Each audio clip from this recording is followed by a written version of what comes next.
이 사람은 알리바바입니다.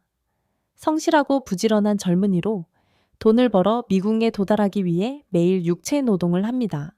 미궁에 도달할 돈을 벌기 위해 매일 힘든 일을 합니다. 짐을 트럭으로 옮기던 중 알리는 자신을 알라딘이라고 소개하는 아이가 사장님의 수박을 먹고 있는 것을 발견합니다. 그때 사장님이 확인하러 오자 알리는 숨기려 하지만 사장님은 들어와 확인합니다. 결과적으로 알리는 사장님에게 맞아 임금을 잃습니다. 그날 저녁 억울한 마음을 가진 알리는 다시 알라딘을 만납니다. 알리는 매우 화가 나서 돈을 벌기 위해 미궁을 정복하기로 결심합니다. 이 미궁들은 약 14년 전 전 세계에 나타났습니다. 그 미궁을 정복하는 자는 막대한 부와 귀중한 보물을 손에 넣을 것이다. 가장 유명한 것은 마법의 양탄자와 마법의 램프다. 알리는 탈진하여 잠이 들었다. 다음 날 아침, 알리는 알라딘에게 미궁을 정복하고 싶다는 강한 열망을 이야기한다. 그리고 그가 가장 먼저 목표로 하는 것은 저기 있는 미궁이다. 저 미궁은 10년 전에 나타났고 알리는 그것을 정복하여 부를 얻으려 한다. 돈을 벌기 위해서다. 그는 나라 전체를 바꿀 돈이 필요하고 또한 그 돈으로 쾌락을 누리는 것을 잊지 않는다. 갑자기 알라딘은 한 소녀와 부딪힌다. 소녀는 화가 난 것 같지만 알리는 그녀가 노예임을 금방 깨닫습니다. 소녀는 자신의 쇠사슬을 숨기려는 듯 어렵게 걸어갑니다. 그래서 알라딘은 피리를 꺼내 불어 소녀 발목의 쇠사슬을 끊습니다. 발목의 쇠사슬을 끊습니다. 하지만 노예 절도로 간주되어 범죄로 여겨지기 때문에 모두가 이 행동에 충격을 받습니다. 그리고 범죄로 간주될 것입니다. 알리의 고용주가 와서 알리에게 소녀에 대한 책임을 지도록 합니다. 스스로 노예가 되거나 돈을 지불하여 소녀를 사야 합니다. 스스로 노예가 되거나 돈을 지불해서 그녀를 사들여야 합니다. 하지만 알라딘은 다시 피리를 불고 거대한 두 팔이 갑자기 나타나 고용주와 그의 부하들에게 벌을 줍니다. 그때 경비병들이 그들을 찾으러 오자 알리는 알라딘을 데리고 도망쳐야 했습니다. 이제 자유로워진 소녀도 도망칩니다. 두 사람은 지하실에 숨고 알라딘은 알리에게 이 피리 안에 에르고가 있다고 말합니다. 진이입니다. 알리는 그에게서 가치를 보고 알라딘과 친구가 되기로 합니다. 뚱뚱한 관리인은 도망친 노예에 대해 사장에게 보고하러 돌아갔습니다. 노예. 알라딘과 더 가까워지고 싶어하는 알리는 소년을 데리고 여자들을 보러 갑니다. 알라딘이 큰 가슴의 여자들을 정말 좋아해서 알라딘도 미궁에 들어갈 목적이 있다는 것을 알게 된 후 얼굴에게 친구를 더 찾아주려는 알리는 안심합니다. 알리는 그곳에서 가장 예쁜 여자를 부르고 가장 매력적인 여자가 기절할 만큼 얼굴이 무서운 근육질 사람이라는 사실에 충격을 받습니다. 그녀는 정말 무서운 얼굴을 하고 있었습니다. 떠날 때 알리는 다시 매니저에게 붙잡힙니다. 매니저는 알리에게 빚을 갚으려면 일을 계속하거나 자신이 알리를 찾는 포스터를 도처에 붙이도록 허락하라고 합니다.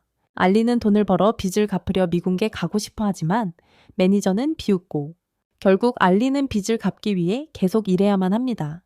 다음날 아침 일을 마치자마자 알라딘은 자신이 만났던 여자가 석방된 후 다시 잡혀 광산 노역을 위해 이동 중입니다. 가는 길에 알리는 자신과 알라딘 모두 거짓말임을 알면서도 두목에게 아첨하며 비위를 맞춰야만 합니다. 알라딘도 이것이 거짓말임을 알고 있습니다. 갑자기 길에서 거대한 나무가 행렬을 공격합니다. 두목은 술에만 신경 쓰며 알리에게 술을 빨리 챙기라고 합니다. 어린 소녀와 여자아이가 나무 잎속으로 떨어졌지만 두목은 개의치 않습니다. 아이의 어머니는 아이를 구해달라며 계속 소리칩니다. 알리는 더 이상 이 탐욕스러운 두목을 참을 수 없어 주먹으로 두목을 때리고 술통 하나를 가져갑니다. 그는 나무를 열어 술을 던져 사람들을 풀어주려 하지만 힘이 부족해서 알라딘은 진이 에르고를 불러야 합니다. 하지만 그의 힘이 부족하여 알라딘은 진이 에르고를 불러 도움을 요청해야만 했습니다. 도와달라고 에르고가 나무를 열고 알리가 술통을 던져 척수들을 풀어주지만 두 소녀를 풀어주지만 에르고는 나무에 금세 묶이고 알리는 자신이 나무 속으로 떨어지기 전에 사람들을 간신히 꺼낼 수 있었습니다. 그러다 그 자신이 안으로 떨어지기 전에 사람들을 겨우 꺼냈습니다. 하지만 알라딘은 머리 스카프를 풀었고 그것은 사실 마법 양탄자였습니다. 그리고 알라딘은 알리를 구하기 위해 많은 술을 가져옵니다. 이 시점에서 알리는 자신의 운명을 받아들였지만 알라딘은 나무로부터 알리와 에르고를 풀어주기 위해 많은 양의 술을 떨어뜨립니다. 알리와 에르고를 풀어주려고 많은 술을 쏟았습니다. 그들은 둘 다 도망치고 사장은 술이 없어졌다고 소리를 지릅니다. 다 사라졌어요. 하지만 에르고가 나타나 한번 쓸어내리고 알라딘과 알리를 데려갑니다. 알리는 골치 아픈 일에서 벗어나 알라딘과 함께 모험을 시작합니다. 그들은 미궁 앞에 도착합니다. 알리는 이 문을 만지면 둘 다 미궁 속으로 빨려 들어갈 것이라는 것을 알고 있습니다. 그리고 아무도 미궁에서 나온 적이 없으므로 이는 일방통행이나 마찬가지입니다. 돌아올 수 없는 길이죠. 알리는 확신하지 못하지만 졸고 있던 알라딘이 둘을 밀어넣습니다. 안으로 들어가자 알리는 작은 호수에 서 있는 자신을 발견합니다. 게다가 물 표면에 기름이 떠 있어요. 알라딘을 보자마자 알리는 재빨리 달려가 불이 호수 전체를 태우기 전에 알라딘을 무트로 데려옵니다. 불이 내려와 호수 전체를 태우기 전에 말이죠. 한편 도시의 영주도 미궁에 들어가기로 결정했습니다. 안에서 두 젊은이는 구르는 돌에 쫓기고 있었기에 그들은 에르고를 불러 재빨리 도망쳐야 했습니다. 에르고를 불러서 재빨리 달리라고 말이죠. 그 세 사람은 모두 동굴 속으로 떨어집니다. 알라딘은 배가 고프다고 불평합니다. 에르고를 부를 때마다 기운이 빠지기 때문입니다. 알리는 아무것도 가지고 오지 않은 것이 다소 잘못이었다고 생각합니다. 갑자기 알리는 근처에 큰 개미를 발견하는데 알라딘은 이미 개미에게 물렸습니다. 거대한 개미에게 머리가 물렸어요. 알리는 소년을 꺼내 개미를 칼로 잘라야 해요. 약해 보이자 알리는 모두 베어버립니다. 갑자기 개미들이 액체로 변해 개미 인간이 되더니 불을 뿜기 시작합니다. 알라딘은 에르고를 불러 에르고의 손에 불을 칠해 한 번에 이 개미 인간을 완전히 없애야 합니다. 알라딘은 기진맥진해서 기절하고 알리는 알라딘을 근처에 모퉁이에 두고 쉬게 합니다. 알리는 에르고를 부르려고 피리를 불어보지만 그런 재능이 없어요. 요! 알라딘이 깨어날 때까지 기다리기로 합니다. 그런 다음 서로를 더 잘 이해하기 위해 처지를 이야기할 것입니다. 서로를 더 잘 이해하기 위해 각자의 상황에 대해 이야기하기로 합니다.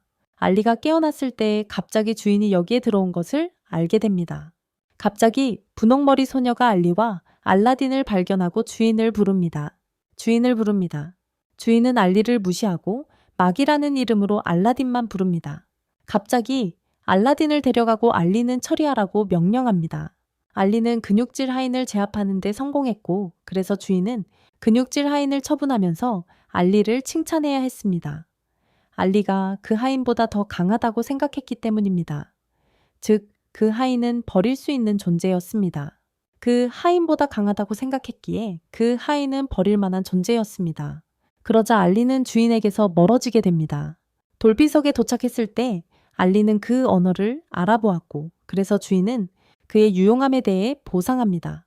알리는 돌비석을 번역하고 불을 뛰어넘어 용 조각상 입에 있는 레버를 당기기로 결정합니다.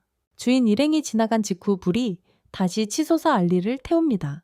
주인은 알리의 유용성이 끝났음을 깨닫습니다.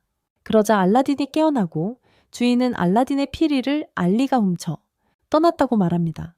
그런 다음 남은 근육질 하인을 정찰 보내고 나머지 분홍색 머리 소녀가 알라딘을 보러 왔어요. 알라딘은 소녀가 우울해 보이는 것을 보고 웃게 하려고 광대 얼굴을 지어요. 웃게 하려고. 소녀는 어두운 지역 출신이라고 들었지만 사실 그녀의 고향은 단지 개발이 덜 된 지역일 뿐이에요. 하지만 사람들이 이미 그곳에서 아주 잘 살았기 때문에 개발되지 않은 거죠. 그곳은 사람이 살기에 충분한 곳이니까요. 알라딘은 소녀에게 알리가 어디 있는지 묻고 소녀는 알리가 죽었다고 말하지만 알리는 알라딘의 머리 위에 나타납니다. 그러자 주인이 돌아와 알리를 다시 보고 놀랍니다. 사실 알리는 돌비석을 잘못 해석했고 용 조각상 발치에서 진짜 길을 찾았습니다. 그때 솟아오른 불기둥은 그를 속이기 위한 것이었습니다. 그와 후 알라딘과 함께 마법 양탄자를 타고 도망칩니다. 그 소녀는 튼튼한 다리로 담을 타고 그들을 쫓았지만 따라잡지 못하고 떨어졌습니다. 도망친 알리와 알라딘은 문 앞에 도착했습니다. 이 문은 두 사람이 함께 열어야 합니다. 그래서 열려라 참깨 하고 외치자 두 사람은 밖으로 나온 것처럼 보이지만 그저 배경일 뿐입니다. 사실 그들은 여전히 안에 있습니다. 이때 주님은 소녀를 비난하지만 괴물들은 오직 그를 공격하는 데만 집중합니다. 그를? 알라딘은 에르고가 각 미궁계는 묘지가 되는 방이 있다고 말했던 것을 밝히며 이곳이 바로 그 묘지일지도 모른다고 말합니다. 알리는 에르고와 친해지고 싶어하며 알라딘에게 피리를 되찾으면 자신에 대해 더 알고 싶다고 말합니다. 그들은 진짜 묘지에 도착하고 그것은 미궁의 마지막 방인 것 같습니다. 미궁에 갑자기 그 근육질의 노예가 여기로 떨어집니다. 분홍머리 소녀가 갑자기 달려들어 알라딘을 차버립니다. 주님도 이곳에 오셨습니다. 그러고는 핑크머리 소녀에게 알라딘을 다시 보게 한 뒤 알리에게 교훈을 가르치기로 합니다. 알리에게 한 수 가르치려고 합니다. 하지만 알리가 작은 칼을 들고 있었음에도 불구하고 그는 여전히 주님을 완전히 제압할 수 있었습니다. 왜냐하면 주님의 검술은 그의 검술에 전혀 미치지 못했기 때문입니다. 주님은 또한 알리의 자세가 왕의 자세임을 알아챘습니다. 알리는 과거를 잊었지만 그의 몸은 잊지 않았습니다. 그러자 주님은 소녀를 불러 도와주라고 했고 알라딘이 있던 곳에서 공격을 시작했습니다. 이쪽으로 알리는 땅에 쓰러졌고 주님은 소녀에게 검을 건네주고는 알리와 그녀의 거래. 하지만 바로 그때 알라딘이 깨어나 토템을 이용해 마법을 걸었습니다. 그는 알리를 일으켜 세우고 그 귀족에게 피리를 돌려줄 것을 요구했습니다. 귀족은 돌려주지 않았고 알라딘은 그에게 다시 경고했습니다. 그는 마법을 사용하기 시작했고 귀족은 그의 주인의 말이 사실임을 깨달았습니다. 알라딘은 실제로 왕을 인도하는 마법사였고 알라딘이 선택하는 왕에게 힘이 될 자였습니다. 알라딘이 선택하는 왕을 위한 힘이 될 자였습니다. 그러자 귀족은 분홍머리 소녀를 공격하도록 보냈지만 그녀는 즉시 알라딘에게 봉인되었습니다. 알라딘에게 봉인되었습니다. 그는 피리를 돌려줄 것을 요구했고 귀족은 그에게 돌려줄 수밖에 없었습니다. 그러자 알라딘은 알리 쪽으로 돌아서서 자신이 여전히 알라딘일 뿐이며 알리의 친구일 뿐 다른 누구도 아님을 알렸다. 갑자기 불기둥이 솟구쳐 오르며 이 미궁을 다스리는 지니가 나타났다. 그는 알라딘을 마법사로 알아보았고 알리가 알라딘이 선택한 왕이 될 것임을 감지했다. 알라딘이 선택한 왕이 될 것 같다라는 것을 알았다. 갑자기 피리에서 에르고가 나타나 아직 머리가 나오지 않은 상태라 몸짓으로 지니와 의사소통을 했다. 그러자 지니는 자신을 아문이라고 소개하며 이 미궁의 지배자라고 말했다. 그들은 공식적으로 이 미궁을 정복했다고 인정받았습니다. 그러자 아문은 알라딘에게 마귀는 왕을 선택할 힘을 가진 마법사들을 일컫는 말이라고 알려주었습니다. 왕을 선택하는 인간에게는 그들을 다스리고 이끌 왕이 필요합니다. 진리의 왕이 사람들을 보내 왕을 선택하게 했고 그렇게 보내진 사람이 바로 알라딘이었습니다. 바로 알라딘 자신이었습니다. 알리는 그 많은 금을 어떻게 가져갈 수 있을지에만 걱정했습니다. 알리의 모습을 본 아문은 알라딘이 왜 그를 선택했는지 이해할 수 없었습니다. 갑자기 누군가 이 미궁의 출구를 봉쇄하려 했고 아문은 그들이 탈출할 통로를 만들었습니다. 탈출할 통로를 만들어 주었습니다. 알리는 분홍머리 소녀에게 그곳을 떠나 그 악한 영주를 무시하라고 설득하려 했지만 보이지 않는 사슬이 여전히 그녀를 그에게 묶어두고 있었다. 갑자기 거구의 남자가 다가와 그녀에게 더 이상 그를 따를 필요가 없다고 말했다. 그녀는 이제 공식적으로 자유의 몸이 되었고 그는 이 사악한 영주와 함께 이곳에 묻히기로 했다. 작별 인사를 하기 전에 그는 칼로 그녀의 사슬을 잘라 완전히 자유롭게 해주었다.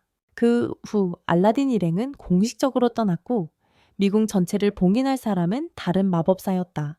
알리는 신바뜨가 세운 도시로 가서 이 불을 사용하여 신바뜨의 꿈을 실현하겠다고 말했다. 그리고 신바뜨의 꿈을 현실로 만들겠다고 말했다. 알리는 알라딘에게 진심으로 감사했다. 알라딘 덕분에 미궁을 탈출할 수 있었기 때문이다. 이 미궁을 벗어나지 못했더라면 알라딘을 만나지 못했다면 아마도 그는 여전히 미래 없는 임시직일을 하고 있었을 것이다. 미래 없이. 그는 자신을 겁쟁이라고 불렀지만 알라딘은 그가 이 미궁에 들어가기 전에 했던 연궁적인 행위를 상기시켜 주었다. 미궁에 들어가기 전에 두 사람은 다시 만나 함께 모험을 계속하기로 약속했다. 그 후 미궁에서 완전히 탈출한 후 알리는 미궁이 무너진 곳에 앉아 있었고 알라딘은 어딘가 이상한 곳으로 순간이동을 했다. 이상한 곳으로. 그러자 알리는 그 돈으로 마을의 모든 노예들을 해방시키고 알라딘이 돌아오기를 기다렸습니다. 돌아오기를. 하지만 분홍머리 소녀는 모든 노예들을 해방시켜준 알리에게 감사를 표하기 위해 돌아왔고 자신의 고향으로 돌아가기로 결심했습니다. 알리 또한 알라딘을 찾아 나서기로 했습니다. 한편 알라딘은 깨어났습니다.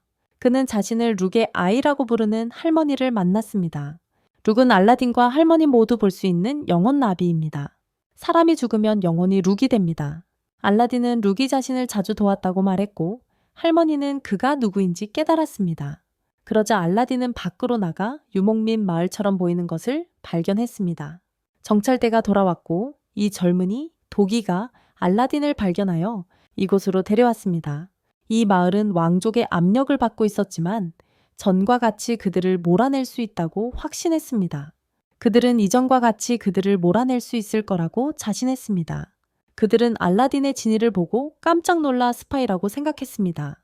알라딘은 자신을 소개하고 알리와 헤어졌던 도시에 대해 물어야 했습니다. 알리와 헤어졌던 도시에 대해 그들에게 물어보았습니다. 그들은 그 도시에 대해 들어본 적이 있다며 이곳은 그 도시에서 매우 멀리 떨어져 있지만 이틀 후에 이곳으로 향하는 대상이 있을 것이라고 그래서 함께 갈 수 있다고 알려주었습니다. 그들과 알리 다시 만나게 해주려고 그날 밤 할머니는 알라딘에게 이 유목민 부족이 수세기 동안 함께 살아왔다고 말씀하셨다. 그리고 할머니는 알라딘을 이 큰 가족의 일원으로 여기셨다. 다음날 아침 알라딘은 말을 타고 놀다가 꽤 멀리 떨어져 갔다. 다행히도 알라딘은 말을 탄 소녀에게 구조되었다. 소녀는 자신을 렌이라고 소개하며 외교 협상을 위해 온 제국의 공주라고 했다. 여기로 외교 협상을 위해 왔다고 했다. 그녀는 이 부족이 칸 족장의 지휘 아래 강력한 유목 부족이라는 것을 알고 있었지만 최근 들어 부족이 약해지고 있다는 것을 알았다. 그녀는 모든 땅을 연결하기를 바라며 그들을 자신의 식민지로 만들고 싶어 했다. 하지만 그녀를 수행하던 신하가 이 평화로운 협상 방식을 달가워하지 않았습니다. 그는 이 마을이 이제 제국의 통치 아래에 있을 것이라고 퉁명스럽게 선언했습니다. 도비는 화가 나서 앞으로 달려들었지만 막혔습니다. 할머니는 도비가 물러서기를 바랐고 공주는 모욕감을 느껴 떠날 수밖에 없었습니다. 그날 저녁 공주는 다음날 새로운 명령을 내리기로 결심했습니다. 갑자기 알라딘이 와서 마을을 해치지 말라고 간청했습니다. 하지만 그녀는 모든 것을 통일하여 죽음 없는 세상을 만들고 싶어 했습니다. 주저없이 그녀 주위를 나는 루크를 본 알라딘은 그녀를 믿고 돌아갔습니다. 하지만 알라딘이 돌아왔을 때 마을 여자들은 병사들에게 끌려갔습니다. 병사들에게 말이죠. 할머니는 도비에게 아무도 죽이지 말라고 했습니다. 한 사람이 죽으면 전쟁이 일어날 것이라고 말이죠. 알라딘은 무슨 일이 있었는지 할머니께 다시 물어보러 갔습니다. 병사들은 이제 소녀들을 팔 계획이었지만 도비는 모두를 거기로 데려가 마차에 올라탈 수 있었습니다. 도비는 할머니의 말씀을 기억했지만 자신이 사랑하는 소녀가 위험에 처한 것을 보고 침착할 수 없었습니다. 한편 알라딘은 마귀를 아는 것처럼 보였던 할머니께 물었습니다. 정말 그랬어요? 그녀는 마귀가 한때 지상에 내려와 탑을 정복하고 강력한 제국을 건설한 자라는 것만 알았습니다. 최초로 건설된 제국은 그녀의 강력한 유목 부족이었다고 합니다. 그 말을 듣고 알라딘은 조금 더 이해하게 되었습니다. 그러고는 공주와 나눈 대화를 이야기해주며 그녀가 걱정할 필요 없다고 말했습니다. 그때 도비 일행이 돌아왔고 그는 여전히 그녀의 말을 기억하고 있었으며 아무에게도 해를 끼치지 않았습니다. 그때 그는 진정을 되찾고 전쟁이 일어나기 전에 멈췄습니다. 그 시점에서 그는 진정을 되찾고 전쟁이 발발하기 전에 멈췄습니다. 그 할머니는 공주님의 말씀을 따르기로 했습니다.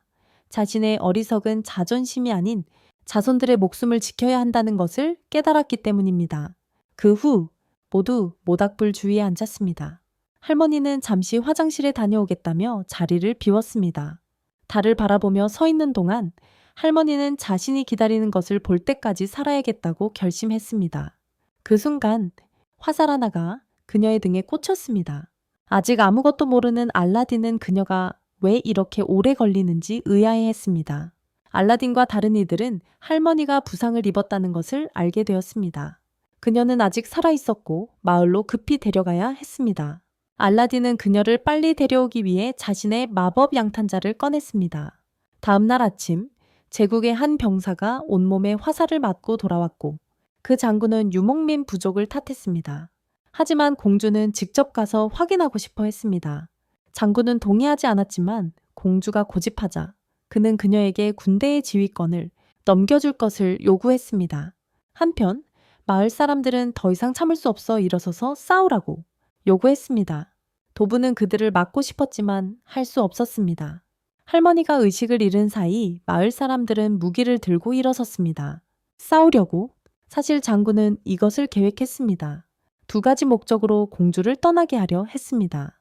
공주가 죽으면 자신이 지도자가 될 것이고 공주가 돌아오면 마을 사람들에게 분노하여 그의 바람대로 피해 굶주린 자가 될 것이라고 생각했습니다. 공주는 이제 마을 사람들에게 둘러싸였습니다. 한 사람이 달려들어 어깨를 베었지만 그녀는 피하지 않았습니다. 그녀는 오해를 풀고 싶었을 뿐입니다. 마을 사람들은 그녀를 믿지 않았지만 할머니는 깨어나서 거기에 공주에게 머리 숙여 사과하기로 결정했고 공주 사람들에게 총을 맞았다는 사실은 언급하지 않았습니다. 공주의 식민지가 되기로 선택했습니다. 그리고 마을 사람들에게 복종하길 원했습니다. 마을 사람들은 다소 굴욕감을 느꼈지만 도부는 그들이 자신의 이기적인 자존심이 아닌 다른 사람들을 위해 살아야 한다고 알렸습니다. 마을 사람들은 마지못해 무기를 내려놓았고 돌아왔을 때 할머니는 숨을 거두셨습니다. 할머니의 영혼은 잠시 더 알라딘과 이야기를 나누었습니다. 그녀는 정말 알라딘을 걱정했지만 그는 다른 사람들만큼 그녀를 애도할 수 없었습니다. 그녀와 함께한 기억이 너무 적었기 때문일 수도 있습니다. 그녀는 이제 알라딘이 누구인지 룩과 레닛의 힘의 흐름이 사랑하는 마법사라는 것을 이해했습니다. 룩과 레닛의 힘의 흐름. 그녀는 그가 자신의 길을 계속 가기를 바랐고 그를 돕기 위해 룩의 흐름에 합류할 것이었습니다. 그를 돕기 위해. 한편 공주가 돌아왔을 때 그녀는 장군이 군대를 이끌고 유목민 마을을 공격했다는 것을 알게 되었습니다. 유목민 마을을 공격했다는 것을 알게 되었습니다. 그녀는 그 마을 전체가 식민지가 되는데 동의했지만 그는 신경 쓰지 않았다고 말했습니다. 신경 쓰지 않았습니다. 그는 또한 그녀가 자신을 희생했다는 보고서에 대해서도 처리할 것이었습니다. 전투.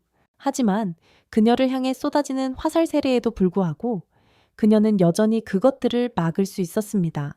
왜냐하면 그녀 역시 미궁을 정복한 자였기 때문입니다. 공주는 변신하여 싸우는 동안 신에게 먼저 공격하도록 명령했습니다. 알라딘은 떠나려던 참이었는데 룩이 그를 필요한 곳으로 인도했습니다. 장군은 아군 병사들에게 피해가 가더라도 화살을 발사하라고 명령했습니다. 왜냐하면 그는 공주가 반드시 자신의 힘을 사용하여 그들을 보호할 것이라는 것을 알았고 그러면 그녀의 에너지는 빠르게 고갈될 것이기 때문입니다. 공주는 문제를 깨닫고 모든 것을 한꺼번에 없앨 강력한 공격을 가하기로 결정했습니다. 한꺼번에 모두 제거하기로. 하지만 격변 이후 성공한 것처럼 보였지만 장군과 그의 병사들은 여전히 살아 있었습니다. 공주는 붙잡혔고 장군은 그녀의 오빠를 그녀에게 보낼 계획이었습니다. 공주는 일어서서 결투를 요구해야만 했지만 그는 누군가에게 화살을 쏘게 해서 그녀를 다치게 했습니다. 이때 알라딘이 도착했습니다. 그는 병사들을 물리치고 장군도 처리했습니다. 그는 공주에게 자신의 마법사임을 밝히고 그녀의 부채 속에 있는 지니를 불러냈습니다. 그래서 에르고도 지니에게 설명하려 했지만 그녀는 알라딘을 돕기를 거절했어요. 자신이 선택한 후보, 즉 공주만을 따를 뿐이라고 했죠. 그녀는 또한 공주의 오빠도 그 나라에 사는 마법사들에 의해 왕위 후보로 선택되었고 그녀가 언급한 마법사는 알라딘과 알리가 정복한 미궁을 무너뜨린 장본인이라고 밝혔어요. 말이죠. 알라딘은 그 마을 사람들에게 작별 인사를 하고 떠나기로 했어요. 그는 마을 사람들이 사용하는 칼이 큰 노예가 사용했던 칼과 비슷하다는 것을 알아챘고 그래서 그 일이 그 사람에게 일어났던 때에 대해 마을 사람들에게 이야기했어요. 온디서 알라딘은 자신이 누구인지 모르겠다면 밖으로 나가 모험을 해보면 언젠가 자신의 탄생 이유를 알게 될 거라는 에르고의 말을 떠올렸다. 그리고 알라딘은 그 말이 맞다고 느꼈다. 이제 알라딘은 친구 알리바바를 다시 찾기 위한 여정을 계속했다. 이제 분홍머리 소녀에게 다시 돌아가 보자. 그녀의 이름은 안나이고 현재 그녀와 또래인 두 친구와 함께 고향으로 돌아가는 길에 있다. 그녀는 고향으로 돌아가는 길에 만난 두 친구에게 함께 여행하게 해줘서 고마워했지만 두 친구 또한 안나가 매우 성실했기 때문에 좋아했다. 고향으로 돌아가는 길에 그들은 여러 상점들이 있는 마을을 지나갔다. 그들은 안나가 매우 부지런해서 좋아했다. 고향으로 돌아가는 길에 그들은 상점들이 가득한 마을을 지나갔다. 도둑과 강도들이 많다고 한 행인이 그들에게 이곳이 바로 안나의 고향 근처에서 내전에 영향을 받았던 곳이라 도둑과 강도가 많다고 알려주었다. 그러다 그들은 노예 상인을 만나게 되었고 이곳에 노예 제도가 있다는 사실에 놀랐다. 는 것을 익숙한 광경에 안나는 다리에 난 멍이 빨리 사라지기를 바랐다. Go. 어린 시절 영주에게 노예로 팔려갔던 트라우마틱한 기억이 다시 꿈에 나타났다. Go. 안나가 깨어났을 때 금발 친구 레이라는 안나에게 도움이 될 만한 것을 건네주기로 했다. 더 잘 수 있었어요. 안나는 여전히 그들에게 감사했지만 레이라는 자신도 사막에서 죽을 뻔했을 때 친구 사샤에게 구조받았다고 밝혔습니다. 사샤를 만나기 전에 어린 소년의 도움을 많이 받았다고도 했습니다. 다음 날 아침 대상의 우두머리는 안내에게 고향으로 가는 유일한 길이 산적대에 의해 막혔다고 알려주었습니다. 그래서 안나가 고향에 가려면 그들은 우회로를 따라가야 하기 때문에 혼자 가야 했습니다. 안나는 산적들이 사라지면 자신이 그들과 계속 여행할 수 있도록 해줄 수 있냐고 물었습니다. 그에게 그래서 그날 밤 산적들이 노예 상인과 손을 잡고 있는 동안 안나는 그들의 소굴에 몰래 들어갔다. 그녀는 아무렇지도 않게 들어가 그들에게 떠날 기회를 주었고 그렇지 않으면 그녀가 그들을 내쫓을 것이라고 말했다. 한 명이 그녀를 얕보는 것처럼 보였고 그래서 그는 즉시 한 방에 쓰러졌다. 그러자 무리가 무기를 뽑았지만 우두머리가 큰 소리를 듣고 바다로 나오자 안내에게 몇 대 맞고 하나씩 쓰러지는 것을 보았다. 오리 노예 상인은 그녀를 어두운 영토의 부족에서 최고의 전사 중 한 명으로 알아봤다. 그러고는 그녀가 그 남자들을 때리는 틈을 타서 까마귀를 보내 그녀를 핥히게 했습니다. 까마귀가 그녀를 핥히었습니다. 갑자기 어지러워지더니 정신을 잃었습니다. 깨어나 보니 안나는 어린 소녀 노예와 함께 감금되어 있었습니다. 그 소녀와 그녀의 가족은 브라기르의 그 남자에게 잡혀왔습니다. 소녀는 노예가 되는 것이 어떤 것인지 몰랐기에 안나는 그녀에게 이야기해 주었습니다. 겁에 질린 소녀를 보니 안나는 예전에 자신의 모습이 떠올랐습니다. 소녀가 자신이 겪었던 무서운 시간을 겪지 않도록 안나는 마음 아파했습니다. 그녀는 소녀를 여기서 탈출시켜 주겠다고 약속했습니다. 한편 레이라는 안나가 강도들의 영역으로 들어갔다는 것을 알고 그녀를 찾으러 가려 했습니다. 그 소녀를 구하려 했지만 대상인의 금지로 인해 그럴 수 없었습니다. 안나는 깨어나 소녀가 열이 난 것을 발견했고 노예 상인이 와서 확인하고 약을 낭비하고 싶지 않다는 이유로 그 소녀를 하이엔에게 던져주기로 결정했습니다. 쓸모없는 노예에게는 말이죠. 안나는 소녀를 구하기 위해 도망치려 했지만 발목의 족쇄가 여전히 너무 단단했습니다. 소녀가 던져질 위기에 처한 것을 보자 안나는 뒤를 돌아보며 자신을 해방시켜준 근육질의 젊은 남자의 모습을 떠올렸습니다. 그는 그녀에게 진정으로 사슬에서 벗어났고 지금 그녀를 붙잡고 있는 것은 과거의 두려움뿐이라고 말했습니다. 그는 그녀가 그 공포를 쉽게 극복할 것이라고 믿었습니다. 그 순간 그녀는 거기로 뛰어내려 발목의 족쇄를 직접 부셨습니다. 그녀는 하이에나를 쫓아버리려고 소리를 지르며 수갑을 부수고 소녀의 묶인 것을 풀었습니다. 노예 상인은 호랑이 떼를 풀었지만 모두 안나가 처리했습니다. 그녀는 그를 찾아 달려갔고 그는 항복할 수밖에 없었습니다. 그녀는 모든 노예들을 풀어줄 열쇠를 요구했습니다. 안나는 소녀가 부모와 재회하도록 도왔고 어쩌다 우연히도 알라딘이 그곳에 있었습니다. 알라딘은 그의 대상과 여행 중 큰 바위를 치는 바람에 의식을 잃었습니다. 깨어났을 때 그는 이미 잡혀서 여기에 묶여 있었습니다. 누군가 알라딘을 위한 음식을 찾았고 바로 그때 대상의 우두머리가 용병들을 데려와 사람들을 구출하려 했지만 우르바가 이곳을 휩쓸고 있음을 알게 되었습니다. 알라딘은 레이라와 사샤를 다시 만나서 기뻤습니다. 레이라가 전에 말했던 소년이 바로 알라딘이었습니다. 그는 알리와 만나기 전에 이 무리와 함께 여행했고 그 후 일들이 일어났습니다. 알라딘은 실제로 워털레 마을로 돌아왔지만 알리를 찾을 수 없었습니다. 그래서 그는 계속 여행하기로 했습니다.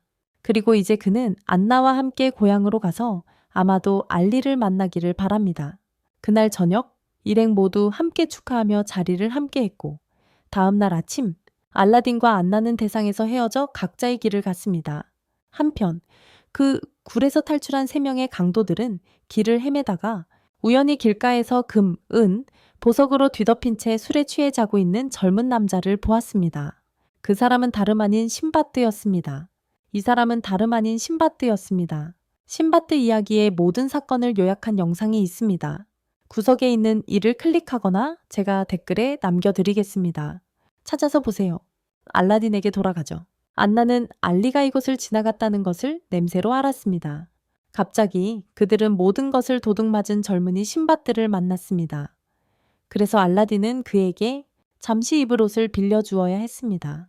잠깐 동안 말이죠. 알라딘 일행의 이야기를 들은 신바드는 그들에게 필요한 곳을 보기 위해서는 언덕 위로 올라가기만 하면 된다고 말했습니다. 정말로 그들이 언덕 위로 올라가자 안나의 어두운 영토로 향하는 배들이 있는 항구 도시가 보였습니다. 바다에서 얻은 무역 자원 덕분에 이곳은 매우 부유하고 강력했습니다. 하지만요. 가난한 사람들도 있었기에 여전히 개발이 덜 된 도시로 여겨졌습니다. 미개발 도시였죠. 신바드는 그들을 베스크 호텔에 데려다 주었고 숙박비는 자신이 지불했습니다. 신바드의 사람들이 그를 다시 찾아내어 안으로 데려갔습니다. 들어가자 신바드의 동생 자파르가 신바드 몸에 있던 모든 물건이 어디 있는지 물었습니다. 모두 도난당했다고 했습니다. 하지만 가장 중요한 것은 신바드가 제대로 보관하지 않았던 미궁의 마법 아이템들이었습니다. 신바드가 소중히 간직하지 않았던 미궁의 마법 아이템들이었죠. 알라딘과 안나는 방에 체크인을 마쳤습니다. 알라딘은 한여에게 어둠의 영토로 향하는 배가 언제 출발하는지 물었습니다. 한편 신바드는 이곳의 왕을 만나 그의 나라와의 무역로 재개를 제안했지만 몇 가지 문제로 아직은 불가능했습니다. 그리고 그 문제는 최근에 미스트 여단, 텀이라는 이름의 도적대가 나타나면서 알라딘 쪽에도 문제가 되었습니다. 그들은 안개를 이용해 왕실 금고와 귀족들을 털었습니다. 그들이 훔친 재산은 일반 백성들에게 분배되었기에 사람들은 그 도적들을 영웅으로 여겼습니다. 동시에 그 도적단은 새로운 지도자를 얻으면서 더욱 강해졌습니다. 바로 알리바바였습니다. 신바드는 왕의 도움 없이 안개 부대를 처리하기로 결정했습니다. 대신 그는 이곳과의 무역권을 되찾을 것입니다. 그 후 신바드는 알라딘을 식사에 초대했습니다. 그는 알라딘에게 자파를 소개했고 여기 다른 사람은 안나처럼 전사 부족 출신인 마세르였습니다. 안나와 같은 전사 부족 출신이었습니다. 자파는 신바드가 신성한 그릇들을 모두 잃은 지금 도적들과 어떻게 싸울 계획인지 몰랐습니다. 그때 갑자기 알라딘이 에르고라고 외쳤습니다. 그는 알라딘이 마귀임을 알아챘고 자신의 명성을 소개했습니다. 그는 한 나라의 왕이었고 7개의 던전을 정복한 사람이었으며 7마리의 진을 지배하는 자. 하지만 알라딘은 신바드의 명성을 들어본 적이 없어서 무표정한 얼굴이었다. 알라딘은 마법사가 무엇인지 알고 싶었지만 신바드는 마법사가 주름진 에너지를 이용해 쉽게 진을 소환할 수 있는 사람이라고만 알고 있었다. 보통 사람들은 몸 안에 있는 주름진 에너지만 사용할 수 있지만 마법사는 주변의 주름진 에너지를 사용할 수 있었다. 신바드는 알라딘에게 안개 여단을 물리치는 것을 도와달라고 부탁했다. 안나도 동의했다. 무역선이 돌아와야 어둠의 영토로 돌아갈 수 있었기 때문이다. 그래서 알라딘도 동의했다. 이곳의 왕이 강도들을 처리하는 것을 돕는다면 자신에게도 도움이 될 것이라고 생각했기 때문이다. 그는 왕에게 알리를 찾는 것을 도와달라고 부탁할 수 있었습니다. 시나바드는 안나 같은 여자아이가 싸우는 것을 원치 않았지만 그녀는 발을 구르며 시나바드를 방금 한 말을 취소하게 만들었습니다. 그러자 자파는 다가오는 강도 사건에서 2곳만 표적이 될 계획을 세웠는데 그 이유는 강도들이 오직 그 2곳만을 노리도록 거짓 정보를 퍼뜨렸기 때문입니다. 그들은 여전히 약간 걱정했습니다. 강도단이 사람들의 지지를 받고 있었기 때문입니다. 하지만 시나바드는 강도들이 사람들에게 전리품을 나눠주는 것은 그들의 범죄 행위를 정당화하기 위한 것이라고 생각했습니다. 그날 밤 자파와 알라딘의 무리는 한 곳을 지켰습니다. 그날 밤 자파와 알라딘의 무리는 한 곳을 지켰습니다. 자파는 신바드가 모든 신성한 그릇을 도둑 맞았더라도 걱정하지 말라고 알라딘에게 말했어요. 신바드가 가지고 있던 7의 왕이라는 칭호는 단순히 보여주기 위한 것이 아니었기 때문이죠. 그저 허울이 아니었어요. 한편 신바드는 경계를 서고 있었습니다. 갑자기 시민들이 그를 공격하기 위해 달려들었습니다. 그들은 모두 빈민가의 가난한 사람들이었죠. 그곳 귀족들은 그들이 서로 싸우도록 반쯤 먹다 남은 닭다리를 던져주었지만 신바드는 그들에게 귀족들에게 억압당하지 말라고 말했습니다. 알라딘 일행이 신바드에게 달려가려는 순간 갑자기 무슨 일이 일어났습니다. 그들이 지키고 있던 곳의 병사들이 갑자기 돌아서서 서로 베며 싸웠습니다. 자파는 이 붉은 연기가 환각을 일으키는 것이며 강도들이 실제로 이곳을 공격했음을 깨달았습니다. 병사들을 물리친 후 다른 강도는 벽을 부식시키는 산을 만들 수 있는 능력을 가진 검을 꺼내 동료들이 침투할 수 있도록 했습니다. 하지만 자파는 투사체를 던져 그들을 묶었습니다. 그러나 그가 뛰어내리자마자 마법 무기를 든 다른 사람이 자파를 움직이지 못하게 만들었습니다. 안나도 싸우려고 달려 내려왔지만 그에게 붙잡혔습니다. 알라딘은 알리를 찾고 있었는데 알리가 그들의 길을 막으려고 에르고를 불렀고 그 후 알리는 알라딘 앞에 그 자신이 나타났다. 알리는 에르고가 자기 친구를 겁주고 있으니 에르고에게 다시 전화해달라고 알라딘에게 부탁했었다. 알라딘은 그의 부탁을 따랐고 알리에게 함께 세상을 탐험하자던 약속, 그 약속을 아직도 기억하냐고 물었다. 하지만 알리는 알라딘을 지나쳐가면서 약속을 지킬 수 없어 미안하다고 사과했다. 그러고는 칼을 꺼내 지니 아문을 불러 탈출로를 만들 불을 내려달라고 했다. 그리고 알리는 칼을 꺼내 지니 아문을 불러 탈출로를 만들 불을 내려달라고 했다. 탈출로를 다음 날 신바드는 안개의 여단에 던전을 정복한 알라딘의 친구가 있다는 사실에 놀랐다. 던전을 정복하고 알라딘의 친구인 사람이 한편 알리는 신바드로부터 훔친 새 도둑을 모아두고 그들에게 이 조직의 규칙, 부자에게서 훔쳐 가난한 자에게 나누어 주는 것을 상기시켰습니다. 만약 자신을 위해 착복할 생각이라면 즉시 추방될 것입니다. 즉시 검은 마법 검을 가진 젊은이를 떠나보내며 카심은 알리에게 아이들이 자신들 덕분에 얼마나 좋아졌는지 보여주었습니다. 카심은 알리에게 그들이 빈민가에서 어떻게 고생했는지 상기시키며 알리에게 이곳을 바꿔달라고 부탁했습니다. 알리는 두 가지 선택 사이에서 고민했습니다.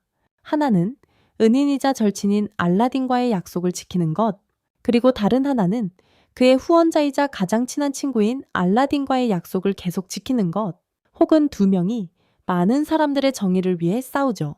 알리는 잠자리에 들려던 참에 안나를 만났습니다. 안나는 알리에게 그의 변심과 알라딘 배신의 이유를 캐물었습니다. 알리는 할 말이 없었고 안나는 알리를 소굴에서 데리고 나와 알라딘을 만나게 해주었습니다. 알라딘을 새 도둑은 이제 그 일당에 합류할지 아니면 신바드의 신성한 물건들을 팔아 돈을 벌지 고민하고 있었습니다. 돈을 벌지. 하지만 이때 제국의 지폐가 이 도시에 유통되고 있었습니다. 너시에 자파는 이 도시 또한 제국의 식민지로서 제국이 지배한다고 알렸습니다. 렌 공주, 신바드는 알라딘에 대해 물었고 알라딘이 의욕을 잃고 자기 방에 틀어박혀 있다는 것을 알게 되었습니다. 알라딘은 이제 최대한 낙관적으로 생각하려고 노력했고 알리를 무시하기로 했습니다. 하지만 그의 몸은 그의 생각대로 움직이지 않았습니다. 알라딘은 알리를 다시 만나기를 고대했지만 지금은 그저 실망스러울 뿐이었습니다. 갑자기 안나가 알리를 다시 이곳으로 데려왔습니다. 그 후 두 사람은 계속해서 쓸데없는 이야기를 나누었기에 안나는 알리에게 본론으로 들어가라고 요청했습니다. 그녀는 알리가 자신의 도둑대가 이 도시에 얼마나 큰 영향을 미치는지 알고 있는지 물었습니다. 그 도둑대의 공격으로 지역 경제가 침체되어 이미 가난한 이곳을 더욱 빈곤하게 만들었습니다. 그리고 더욱 가난해졌습니다. 그리고 그것은 사람들의 더 큰 착취로 이어질 뿐이었습니다. 알라딘은 이러한 나쁜 일들에 대해 이야기하는 것을 피하고 싶어 먼저 즐거운 이야기를 하자고 했습니다. 즐거운 이야기부터 하자고 했습니다. 알라딘은 자신의 여정에 대해 이야기했고 알리는 그들에게 카심에 대해 이야기하기로 했습니다. 카심에 대해 말해주기로 했습니다. 어릴 적부터 알리와 카심은 자주 싸웠지만 서로 잘 협력하기도 했습니다. 알리의 어머니는 매우 좋은 분이었지만 카심의 아버지는 정말 형편없는 사람이었습니다. 자주 아이들을 학대하고 알코올 중독이었습니다. 그러던 어느 날 카심의 아버지가 사라졌고 알리의 어머니는 두 카심, 형제를 입양했습니다. 하지만 어느 날 알리의 어머니가 병으로 돌아가시자 카심은 두 형제를 보호하기 위해 나섰고 세 사람은 생계를 위해 여러 가지 일을 했습니다. 점차 카심은 절도단에 가담하게 됩니다. 알리는 카심을 돕고 싶었지만 아버지의 영향으로 카심이 본성적으로 악하다고 생각하여 어머니처럼 정직하고 밝게 살기를 바라지 않았습니다. 어머니처럼. 그러던 어느 날 이 항구 도시의 왕이 알리를 찾아와 자신이 그의 아들, 알리의 어머니는 궁궐에서 일하는 한녀였고 그와 아이를 낳았지만 그 당시 그는 아이를 거절했기에 이제 다시 그를 찾고 싶어 했습니다. 알리는 카심이 자신을 여기 붙잡아둘 것이라고 생각했지만 카심은 냉큼 그를 내쫓았고 그래서 그는 카심과 싸운 후 궁궐로 떠났습니다. 3년간 궁궐에서 알리는 모든 지식과 검술을 배웠습니다. 그리고 어느 날 알리는 몰래 궁궐을 탈출하여 빈민가로 돌아왔지만 그곳은 정리되어 있었고 그는 거기서 카심을 만났습니다. 두 사람은 술집에 가서 술을 마시며 이야기를 나누었습니다. 두 사람은 술집에 가서 함께 술을 마시며 이야기를 나누었습니다. 알리는 어리석게도 자신이 터널을 통해 탈출했다는 사실을 카심에게 말했습니다. 그래서 카심은 알리에게 어두운 눈빛을 보냈습니다. 알리가 돌아왔을 때 카심은 누군가를 시켜 그를 따라가게 했습니다. 알리는 왕의 아버지를 만나라는 부름을 받았고 왕의 아버지는 자신이 곧 세상을 떠날 것이며 알리가 최고라고 생각했기에 그를 후계자로 삼고 싶다고 말했습니다. 그리고 자신이 키운 사람 중 최고라고 믿었기에 갑자기 알리가 밖으로 나갔을 때 그는 카심이 사람들을 시켜 궁궐에서 물건을 훔치게 하고 있다는 것을 알게 되었습니다. 알리는 기절했고 카심은 궁궐 전체에 불을 질렀습니다. 그 후 알리는 원래 도시로 돌아가 차츰 희망을 가지고 일하기 시작했습니다. 미궁에 점점 가까워지고 있어. 밖에 있던 스틴바드와 자파는 안에서 무슨 일이 있었는지 엿듣고 알아챘어. 안나는 아직도 카심이 자신을 배신했는데도 왜 알리가 여전히 카심을 따르는지 궁금해했어. 한번 알리는 마지못해 알라딘과 헤어진 후 이 도시에 와서 여기의 빈곤을 보았다고 말했어. 이 도시에 와서 여기의 가난을 보았다고. 그는 사람들에게 물어보고 이 빈곤이 미스트 갱단 때문이라는 것을 알았어. 그리고 우연히 카심이 그 갱단의 두목이라는 직함을 가지고 나타났지. 카심은 알리에게 몇 년 전 성을 공격한 이유는 왕에게 복수하기 위해서였다고 말했어. 왕에게 과거 빈민가는 역병에 휩싸였습니다. 카심의 여동생도 감염되었고 왕은 그들을 빈민가에 격리시켰을 뿐 치료제를 주지 않았습니다. 그리고 그의 여동생은 역병으로 죽었기에 그는 왕을 증오했습니다. 그는 처음에 알리에게 진실을 말할 수 없었습니다. 알리가 친구들을 도울 수 없다는 사실에 자신을 괴로워할까봐 두려웠기 때문입니다.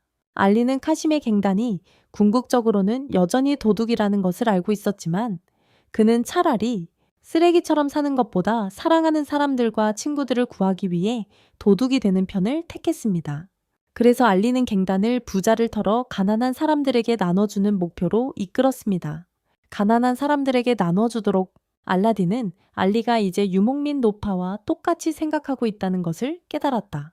그녀 역시 자존심 때문에 모든 사람의 안전을 위험에 빠뜨렸다는 것을 알라딘은 알리가 지금 하는 일이 필연적으로 전쟁으로 이어질 것이라는 것을 알았다. 알리는 다른 방법을 생각해낼 수 없었지만 알라딘은 그를 도와 해결책을 찾기로 했다. 알리를 구출하고 동시에 신바트를 추격하기 위해 갑자기 카심이 사람들을 데리고 와 알리를 구출하면서 신바트를 추격했다. 하지만 신바트는 그들이 자신을 잡으러 온다는 것을 알면서도 전혀 두려워하지 않았다. 신성한 장비가 없어도 룩의 힘을 사용하여 여전히 싸울 수 있었기 때문이다. 카심은 알리를 옥상으로 데려갔고 신바트 일행도 달려 올라왔다. 마스터는 카심의 사람들과 맞닥뜨려 그들을 흩어놓았다. 카심이 마법의 검을 사용해 신바트를 묶자 그는 룩을 이용해 도망쳤습니다. 신바트는 카심을 잡고 알리에게 2명의 지휘관으로서 그와 결투를 벌일 것을 요구했지만 알리가 도망치고 싶다면 그냥 가도록 내버려 두겠다고 했습니다. 이 도적대가 파괴되는 것을 막기로 결심한 알리는 신성한 장비의 힘을 사용하여 신바뜨와 싸웠습니다. 신바뜨는 그의 검술을 알아보고 그가 신성한 장비의 능력과 기술을 매우 잘 결합하고 있음을 보았지만 신바뜨는 재빨리 그를 붙잡아 한 방에 알리를 쓰러뜨렸습니다. 자파는 그들의 운명이 교수대임을 알렸지만 신바뜨는 갑자기 마음을 바꿨습니다. 그들의 운명은 교수대였습니다. 그는 그 도둑들 무리에 합류하여 함께 싸우고 싶어 했습니다. 자파가 그 이유를 묻자 신바뜨는 그 무리를 도와 백성을 극도로 착취하는 이 나라를 완전히 바꾸고 싶다고 설명했습니다. 카심은 신바뜨 같은 왕이 백성의 고통을 이해할 수 없다고 생각하며 믿지 않았습니다. 자파는 카심에게 신바뜨에 대해 아무것도 모르니 입 다물라고 경고했습니다. 그러자 신바뜨는 무리에 합류할 수 있었고 이제 해야 할 일은 알리를 데리고 이곳 왕과 협상하는 동시에 백성들을 불러 증인으로 세우는 것이라고 말했습니다. 다음날 사람들은 왕에게 불만을 가진 자들을 위한 공고를 보았습니다. 이곳에 사람들이 궁전 앞에 모이게 하고 FOB 부대 지휘관이 이곳의 전 왕자였다는 사실을 알렸습니다. 그 소식과 함께 말이죠. 궁전 앞에 모인 많은 사람들을 보고 신바뜨는 알리가 그들을 기다리고 있고 현 국왕에게 얼마나 불만인지 알렸습니다. 알리고 있었던 거죠. 하지만 협상에 들어가면서 알리는 왕족 구성원이라는 지위를 이용해 국왕과 대화했습니다. 그의 지위를 이용해서 말이죠. 그는 자신이 국왕의 아버지가 후계자로 선택했던 사람이라는 사실을 언급하지 않았습니다. 몇 년 전 국왕과 있었던 일을 여전히 자신의 잘못이라고 생각했기 때문입니다. 하지만 국왕은 알리를 자신의 왕족 형제가 아닌 평민으로 여기며 협상을 거부했습니다. 그리고 알리를 내쫓았고 그로 인해 알리는 극도로 불만을 느꼈습니다. 그때 흑마법사들이 나타나 알라딘 옆을 지나갔습니다. 그는 그 사람 주변을 맴도는 어둠을 감지했습니다. 흑마법사를 동행한 자가 신바뜨에게 다가왔습니다. 그는 자신을 제국의 은행가라고 소개하며 오늘 왕과 거래를 논의하러 왔다고 말했습니다. 갑자기 흑마법사도 그곳으로 왔습니다. 신바뜨는 그가 유다임을 알아봤습니다. 그는 이제 제국을 섬기고 있었기에 왕은 모든 무역 특권이 제국에 허가되었으니 신바뜨에게 떠나라고 요청했습니다. 제국이 허락하지 않았다면 이곳은 신바뜨와 무역할 수 없었을 것입니다. 협상이 결렬되었기에 알리가 돌아왔을 때 그는 모두에게 무슨 말을 해야 할지 몰랐습니다. 하지만 알라딘은 알리가 한 일이 많은 사람들에게 영향을 미쳤다고 생각했습니다. 신바뜨는 이제 모두 앞에 서서 알릴 것을 발표했고 알리도 불려졌습니다. 그는 신바뜨 옆에 서게 되었고 협상이 결렬되었지만 이제는 공개적으로 일어서서 왕과 부패한 정부를 전복하기 위해 싸울 수 있다고 발표했습니다. 그리고 신바뜨는 그들에게 싸울 힘을 빌려줄 것이며 만약 그들이 패배하더라도 그의 나라가 그들을 받아들일 것이라고 했습니다. 신바뜨는 그들에게 싸울 힘을 빌려줄 것이고 만약 그들이 진다 해도 그의 나라가 그들을 받아들일 것이라고 말했습니다. 말하면습니다. 그때 유다가 나타났습니다. 그도 신바뜨와 함께 흥미로운 일을 찾고 싶어 했습니다. 자파는 알라딘에게 그 사람이 자신과 같은 마법사라고 알렸습니다. 상대는 알라딘을 알아채고 다가와서 알라딘처럼 키가 작은 자가 마법사라는 것을 비웃었습니다. 그는 악수하려는 척하다가 알라딘을 때렸습니다. 그러고는 알라딘의 후보가 누구인지 확인하고 오늘 아침 왕에게 무시당한 자가 왕위 후보라는 것을 깨달았습니다. 알라딘은 알리를 보호하기 위해 일어섰습니다. 그 후 양측은 본격적으로 싸우려 했습니다. 신바뜨는 개입하고 싶었지만 마법사들 간의 싸움이었기에 그럴 수 없었어. 게다가 신의 도구도 하나도 갖고 있지 않았고 두 마법사는 루크 에너지를 사용해 공격했어. 하지만 유다는 이걸 막고 싶어 했어. 둘 다 루크의 보호를 받고 있는 것처럼 보였거든. 그래서 루크를 사용해도 상대에게 아무런 피해도 입힐 수 없었지. 대신 마법을 사용하려 했어.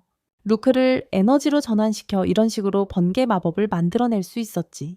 알라딘에게 번개를 던졌지만 그 소녀는 신의 도구를 소환할 수 있다는 걸 알고 에르고를 불러 막았어. 신의 도구를 소환할 수 있다는 걸 보고 말이야.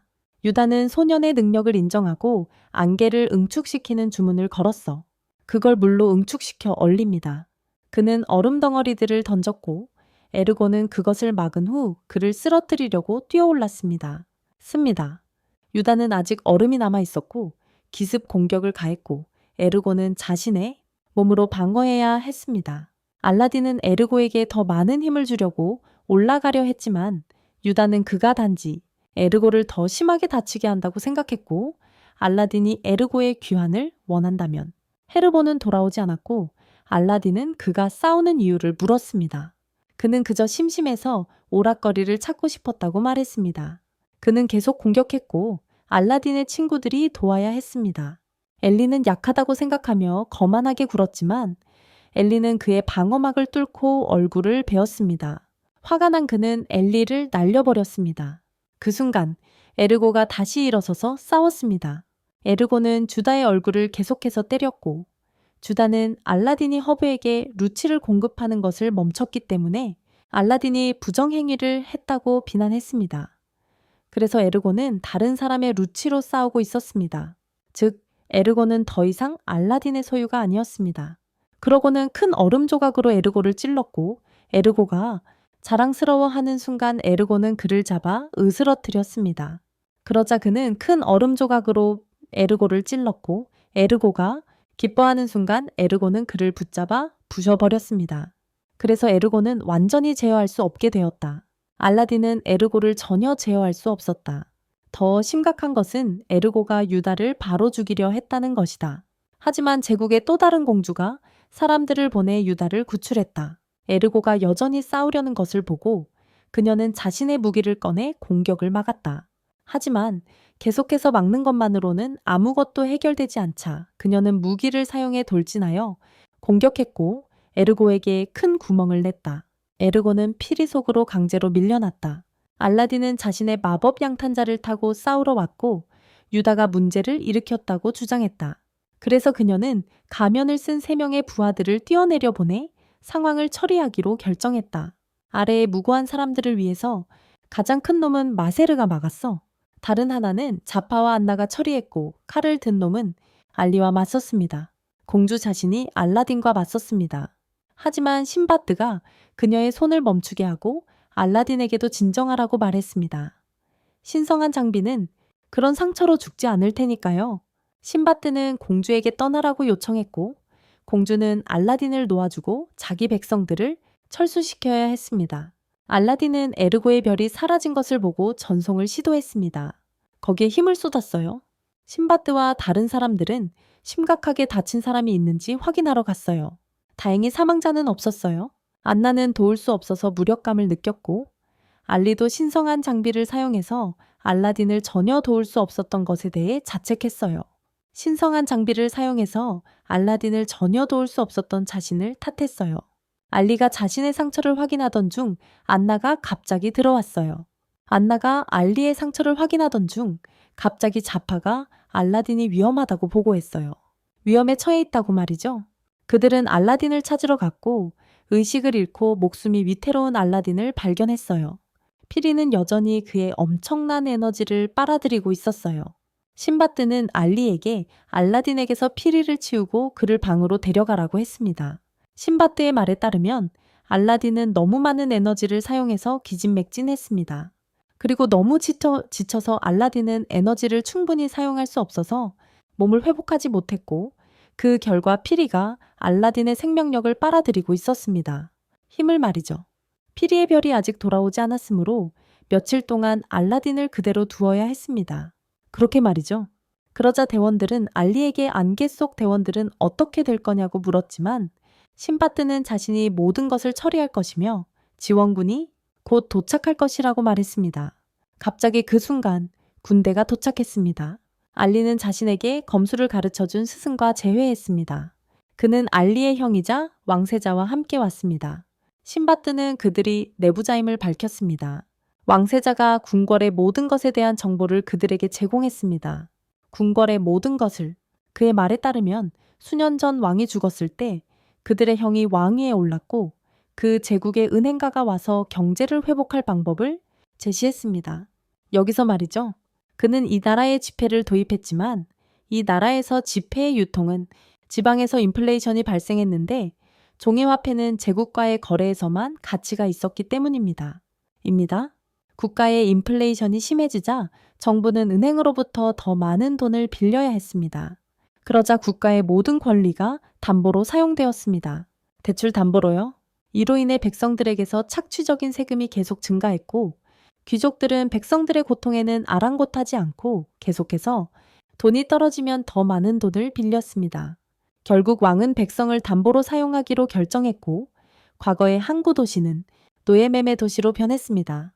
안나는 총독이 이 이야기를 함으로써 이 상황이 없어지기를 바란다는 것을 알았고 그래서 알리가 이를 막기 위해 나서야 한다고 요구했다. 젊은 왕자의 어깨에는 압박감이 계속 쌓여갔다.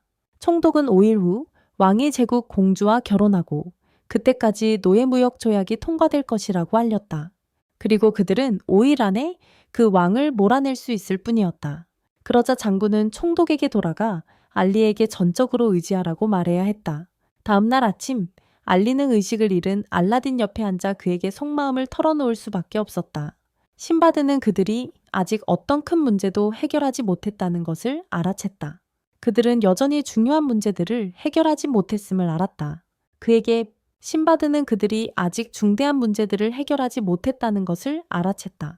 그는 알리가 자신감이 부족하고 별로 기대할 수 없다고 생각했지만 안나가 나타나서 알리가 자신을 노예에서 구해준 사람이라며 여전히 알리가 이 나라를 구할 수 있다고 믿는다고 말했습니다. 스팀바드는 자신이 너무 성급하게 판단했다는 것을 깨달았습니다. 그러고 나서 스팀바드는 안나와 알리를 불러 이야기를 나눴습니다. 그는 최근 제국이 강력해진 이유는 이마지의 지원 때문이라고 밝혔습니다. 스팀바드에 따르면 마귀는 미궁을 소환하고 인간을 안내하는 능력으로 유명한 강력한 마법사입니다. 미궁을 소환하고 인간을 그 미궁을 통해 안내하는 능력으로 알려져 있습니다. 스팀바드는 한때 주다이가 만든 미궁을 정복한 적이 있어서 관심을 갖게 되었습니다. 스팀바드에서 그곳에서 둘은 갈등을 빚었습니다. 주다이는 제국에 많은 미궁을 만들어 제국을 지금처럼 강력하게 만들었고 이제 제국은 왕을 속이고 함정에 빠뜨려 자원이 고갈될 때까지 기다리고 있습니다. 그러니 지금 그들의 즉각적인 적은 이 나라와 이 나라를 다스리는 왕입니다. 그러자 스팀바드는 다른 사람들을 불러 알리와 따로 이야기했습니다. 그는 알리 역시 자신처럼 미궁 정복자라는 사실에 흥미를 느꼈지만 알리는 알라딘 덕분에 모든 미궁을 정복했다고 생각했습니다. 그는 너무 약해서 스팀바드의 수준에 거의 미치지 못했습니다. 스팀바드는 이 나라에 큰 변화가 필요하며 자신이 알리를 도울 것이라고 상기시켰습니다.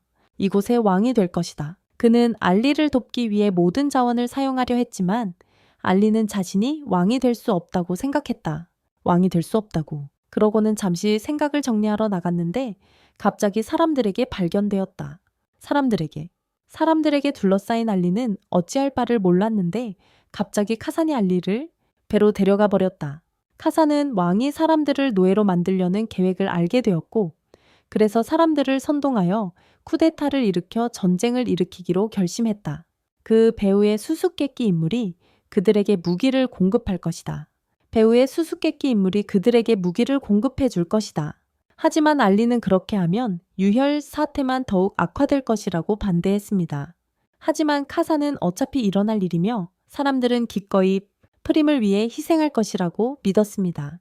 하지만 알리는 당연히 이를 받아들이지 않았습니다. 그러고는 누구 하나 죽지 않게 자신이 직접 이 문제를 처리하겠다고 말했습니다. 알리의 부족한 결단력에 지친 카사는 스스로 봉기를 이끌기로 결심했습니다. 알리가 다시 간섭한다면 다음에는 적이 될 것입니다. 알리는 다시 스팀바드에게 찾아가 신성한 장비를 다루는 법을 배우는 것을 도와달라고 부탁했습니다. 세상을 바꿀 힘이 필요했기 때문입니다.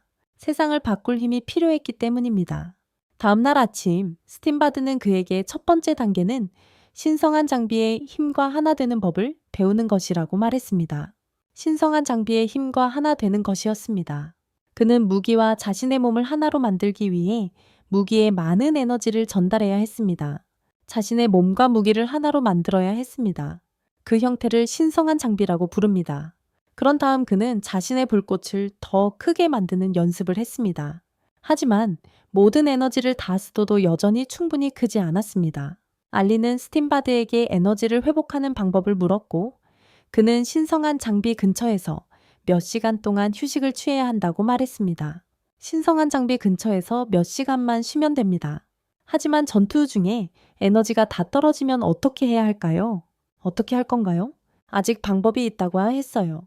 훈련 후 스팀바드는 자파르로부터 소식을 듣고 공주를 만나러 가기로 결심했습니다. 이전에 그 공주요? 그는 자신이 그녀를 만나고 그녀가 자신의 말을 들어줄 것이라고 확신했습니다. 자파르는 동의할 수밖에 없었습니다. 모두가 스팀바드가 바다 7개의 최고의 여심 킬러라는 것을 알고 있었으니까요.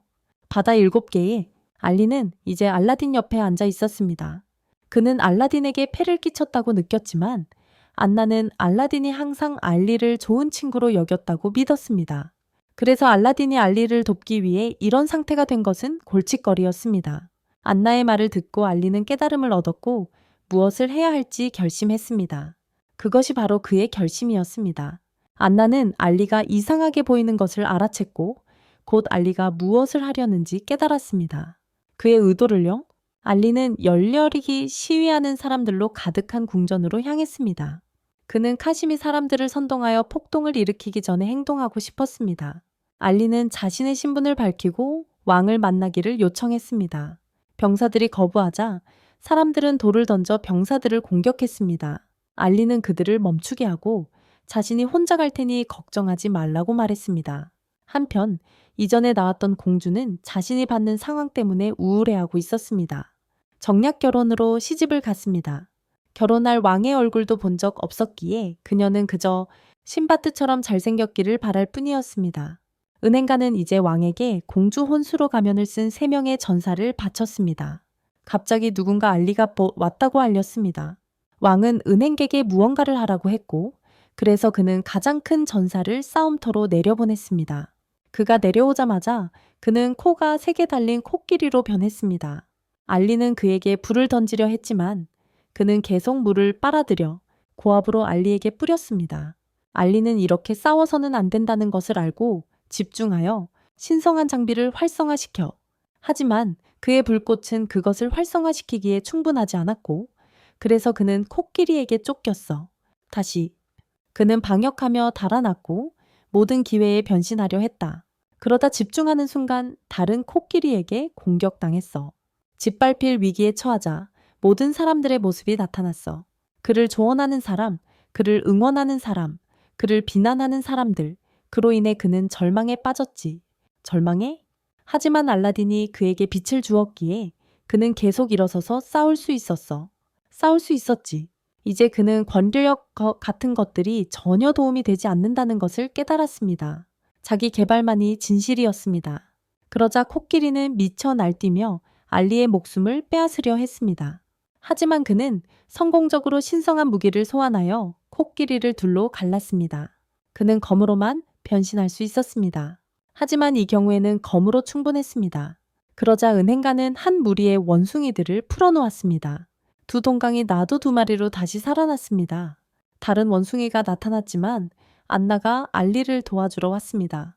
그가 왕을 만나러 갈 수 있도록 안나가 원숭이들을 처리할 것입니다. 그녀는 원숭이들을 마비시키는 총을 쏘고 알리를 벽으로 던져버렸습니다. 벽을 뚫고 원숭이는 그의 속도에 깜짝 놀라서 안나가 피할 기회를 주었습니다. 지난번에는 그의 속도에 놀랐지만 그때는 진심이 아니었죠. 신바드는 이제 궁궐에서 일어나는 일을 알게 되었습니다. 신바드는 원래 증원군이 도착할 때까지 기다리면서 정치적으로 해결하려고 했습니다. 하지만 알리가 혼자 행동했으니 그는 거기에 가서 해결해야 했습니다. 알리는 이제 마지막 상대와 맞섰습니다. 그것은 표범이었고 알리가 전에 상대한 검객이었습니다. 알리의 검은 그의 검을 반으로 베어낼 수 있었지만 신성한 장비의 효과가 만료되어서 그는 다시 칼을 사용하기 시작했습니다. 하지만 싱바드가 그에게 기력을 회복하는 방법을 알려주었습니다. 요정이 흡수할 수 있도록 불을 만들어야 했습니다. 그는 기름 주머니를 던져 불을 붙였고 잠시 신성한 도구를 사용했습니다. 표범을 반으로 자르기에 충분한 시간이었습니다. 너무 많은 원숭이들 때문에 안나는 밖에서 고전하고 있었습니다. 그녀는 스승이 사용했던 기술을 떠올리며 시도했지만 충분히 빠르고 강하지 않아 우두머리에게 다가갈 수 없었습니다. 그녀는 근처 세 곳의 모서리에서 연달아 뛰어올라 우두머리를 향해 몸을 날렸고 그를 걷어찼습니다. 그녀가 뛰어내렸던 기둥들도 무너져 내리며 남은 원숭이들을 깔아뭉갑니다.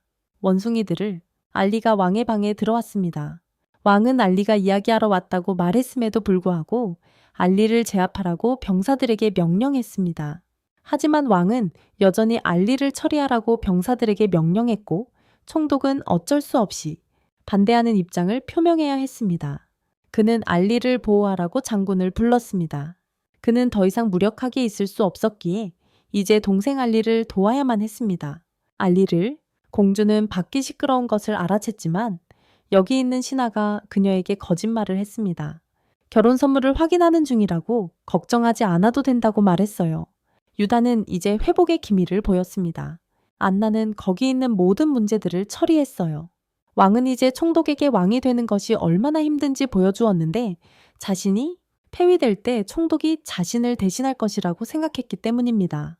총독은 그 압박감을 감당하지 못하고 쓰러졌고 그래서 그는 비겁자라고 불렸습니다. 하지만 알리는 형을 변호하기 위해 나서서 그 비열한 왕을 몰아낼 것이라고 선언했습니다. 이제 그의 말은 더 이상 병사들을 설득할 수 없었습니다. 하지만 이 순간 공주도 나타났습니다.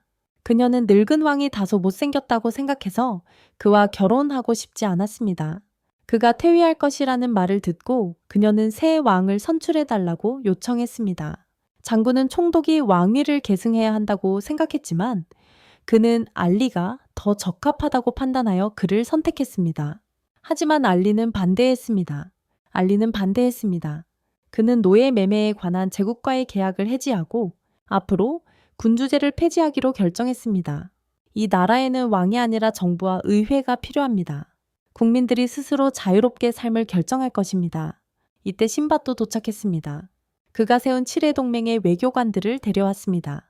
원래는 알리가 왕이 되어 이곳을 바꿔달라고 요청하러 왔지만 알리는 자기 나름의 답을 가지고 있는 것 같았습니다.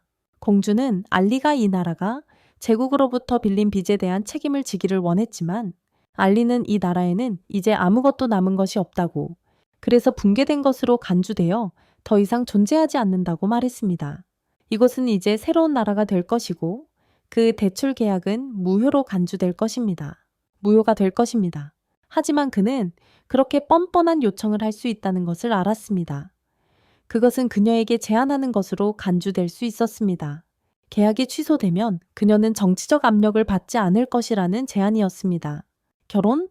동시에 이곳은 제국에 그들이 원하는 항해의 자유를 줄 것이다. 원했던 대신 제국은 이 나라를 보호해야 한다. 공주는 전쟁과 멸망 혹은 자비와 이익 사이에서 선택해야 했다. 공주는 받아들이지 않았지만 신밧은 알리의 새로운 나라를 보호하기 위해 자신의 동맹에 끌어들이겠다고 말했고 그래서 공주는 아버지 왕에게 보고하여 결정을 내려야 했다. 그 후 공주는 떠났고 방금 전 대치 상황 후 다소 압박감을 느꼈다. 그리고 다행히도 그녀는 그 돼지와 결혼을 하는 것보다 차라리 죽는 편을 택할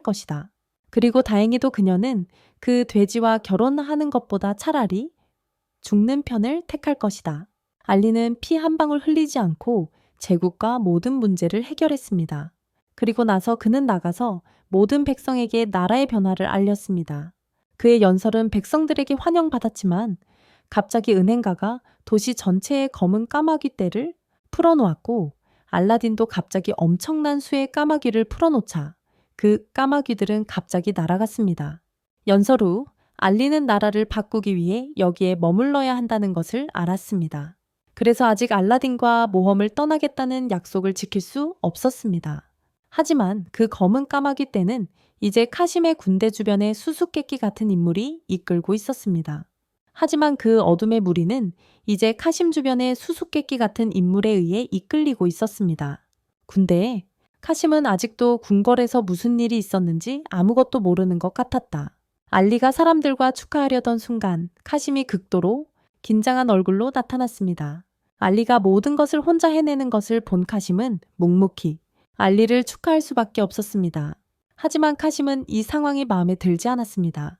그는 과감하게 이 나라는 원래부터 백성의 것이었고 왕정 폐지가 백성들이 입은 손실을 되돌릴 수 있을지 의문을 제기했습니다.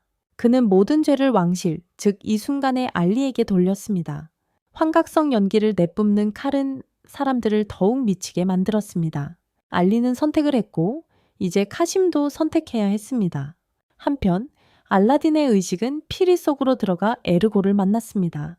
에르고는 알라딘이 자신의 몸에서 너무 많은 에너지를 끌어낸 후 거의 죽을 뻔했다고 말했습니다.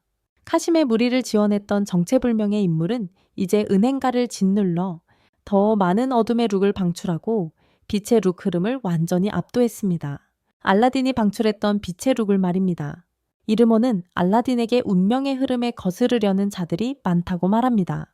알라딘이 지금까지 경험한 모든 것은 긍정적인 방향으로 흘러왔지만 일부는 그것에 거슬러 룩의 흐름을 검게 만들었습니다.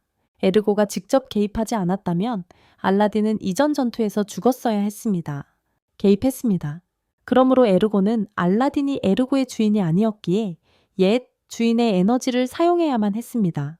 주인이 아니었기에 에르고는 알리가 곧 멸망당할 것이라는 것을 알라딘에게 보여주기 위해 마지막 힘을 다해 그를 불렀습니다. 멸망당할 것이라는 것을 알리의 운명은 왕이 되는 것이고 알라딘은 알리를 그 운명으로 인도해야 할 임무를 지니고 있습니다. 그 운명으로. 그러기 위해 알라딘은 자신에 대해 더 많이 알아야 하므로 에르고는 그를 지니의 왕 솔로몬에게 보낼 것입니다. 지니의 왕 솔로몬에게. 에르고는 다시는 알라딘을 볼 수 없다는 것을 안타까워하지만 알라딘이 잘 될 것이라고 믿습니다. 괜찮아요. 거기서 친구들을 사귀었으니까요. 그러자 알라딘은 우주로 보내지고 목소리가 그를 인도합니다. 그가 가야 할 길의 끝에 도착하면 그 목소리가 누구인지 알게 될 것입니다. 자파는 알라딘이 괜찮다는 것을 알고 그와 마스터는 상황을 처리하러 나갑니다. 나가서 알리는 이제 군인들을 나누어 사람들을 통제해야 하며 동시에 카심과 맞서 싸워야 합니다. 대결해야 합니다. 그러고는 카심의 무리의 진격을 막습니다. 그가 카심의 행동 이유를 묻자 카심은 왕정은 폐지되어서는 안 되고 두 체제가 결합되어야 한다고 말합니다. 모든 사람에게 왕이 될 권리가 있다는 것을. 카심은 마법 검으로 알리를 묶어놓았지만 알리는 신성한 무기를 꺼내 모든 마법 검을 부수고 카심이 다가오면 행동하겠다고 위협합니다. 하지만 카심은 죽음을 두려워하지 않고 계속해서 알리에게 도전합니다. 카심이 죽으면 모든 것이 끝나기 때문에 장군은 알리에게 행동하라고 합니다. 알리는 여전히 행동할 수 없고 계속해서 카심에게 물러서서 모든 것을 멈추라고 간청합니다. 그의 모든 백성들이 제압당했기 때문입니다. 하지만 그는 아직 한 장의 트럼프 카드를 가지고 있습니다. 그가 가지고 있는 신성한 물건에는 다른 메커니즘이 있습니다. 자신의 운명을 저주함으로써 카심은 진정한 힘을 풀 수 있을 것입니다. 칼을 열어야 하지만 열지 못하면 죽게 될 것입니다. 카심은 칼로 자신을 찌르고 칼이 반응합니다. 보조 칼들이 하나씩 날아올라 카심을 찌릅니다. 그러자 그는 거대한 악마로 변합니다. 수수께끼의 남자의 말에 따르면 카심은 어둠의 지니가 된 것입니다. 그것은 만지는 모든 것을 순식간에 사라지게 만드는 구체들을 던지기 시작합니다. 순식간에 아나는 알리를 위해 악마를 발로 차 쓰러뜨리려고 달려듭니다. 하지만 한 번의 공격으로는 악마를 물리칠 수 없습니다.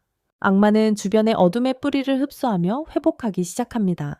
어둠의 뿌리가 있는 한 악마는 계속 재생될 것이고 어둠의 뿌리는 사람들이 그녀의 증오를 듣는 한 사라지지 않을 거야. 아나는 달려들지만 악마의 중력 조절 능력에 튕겨져 나갑니다. 시바드가 싸움에 합류하여 알리가 마무리할 시간을 벌기 위해 악마를 막으려 합니다. 알리는 카심을 해방시켜야 한다는 것을 알고 있습니다. 알리는 악마를 찌르려 달려들지만 어둠의 뿌리가 그의 검을 쳐냅니다. 그는 지니에게서 더 많은 힘을 빌려 팔 갑옷을 얻지만 카심의 모습이 다시 나타나 그를 주저하게 만들고 밀쳐냅니다. 그래서 시바드는 더욱 강하게 침식당합니다.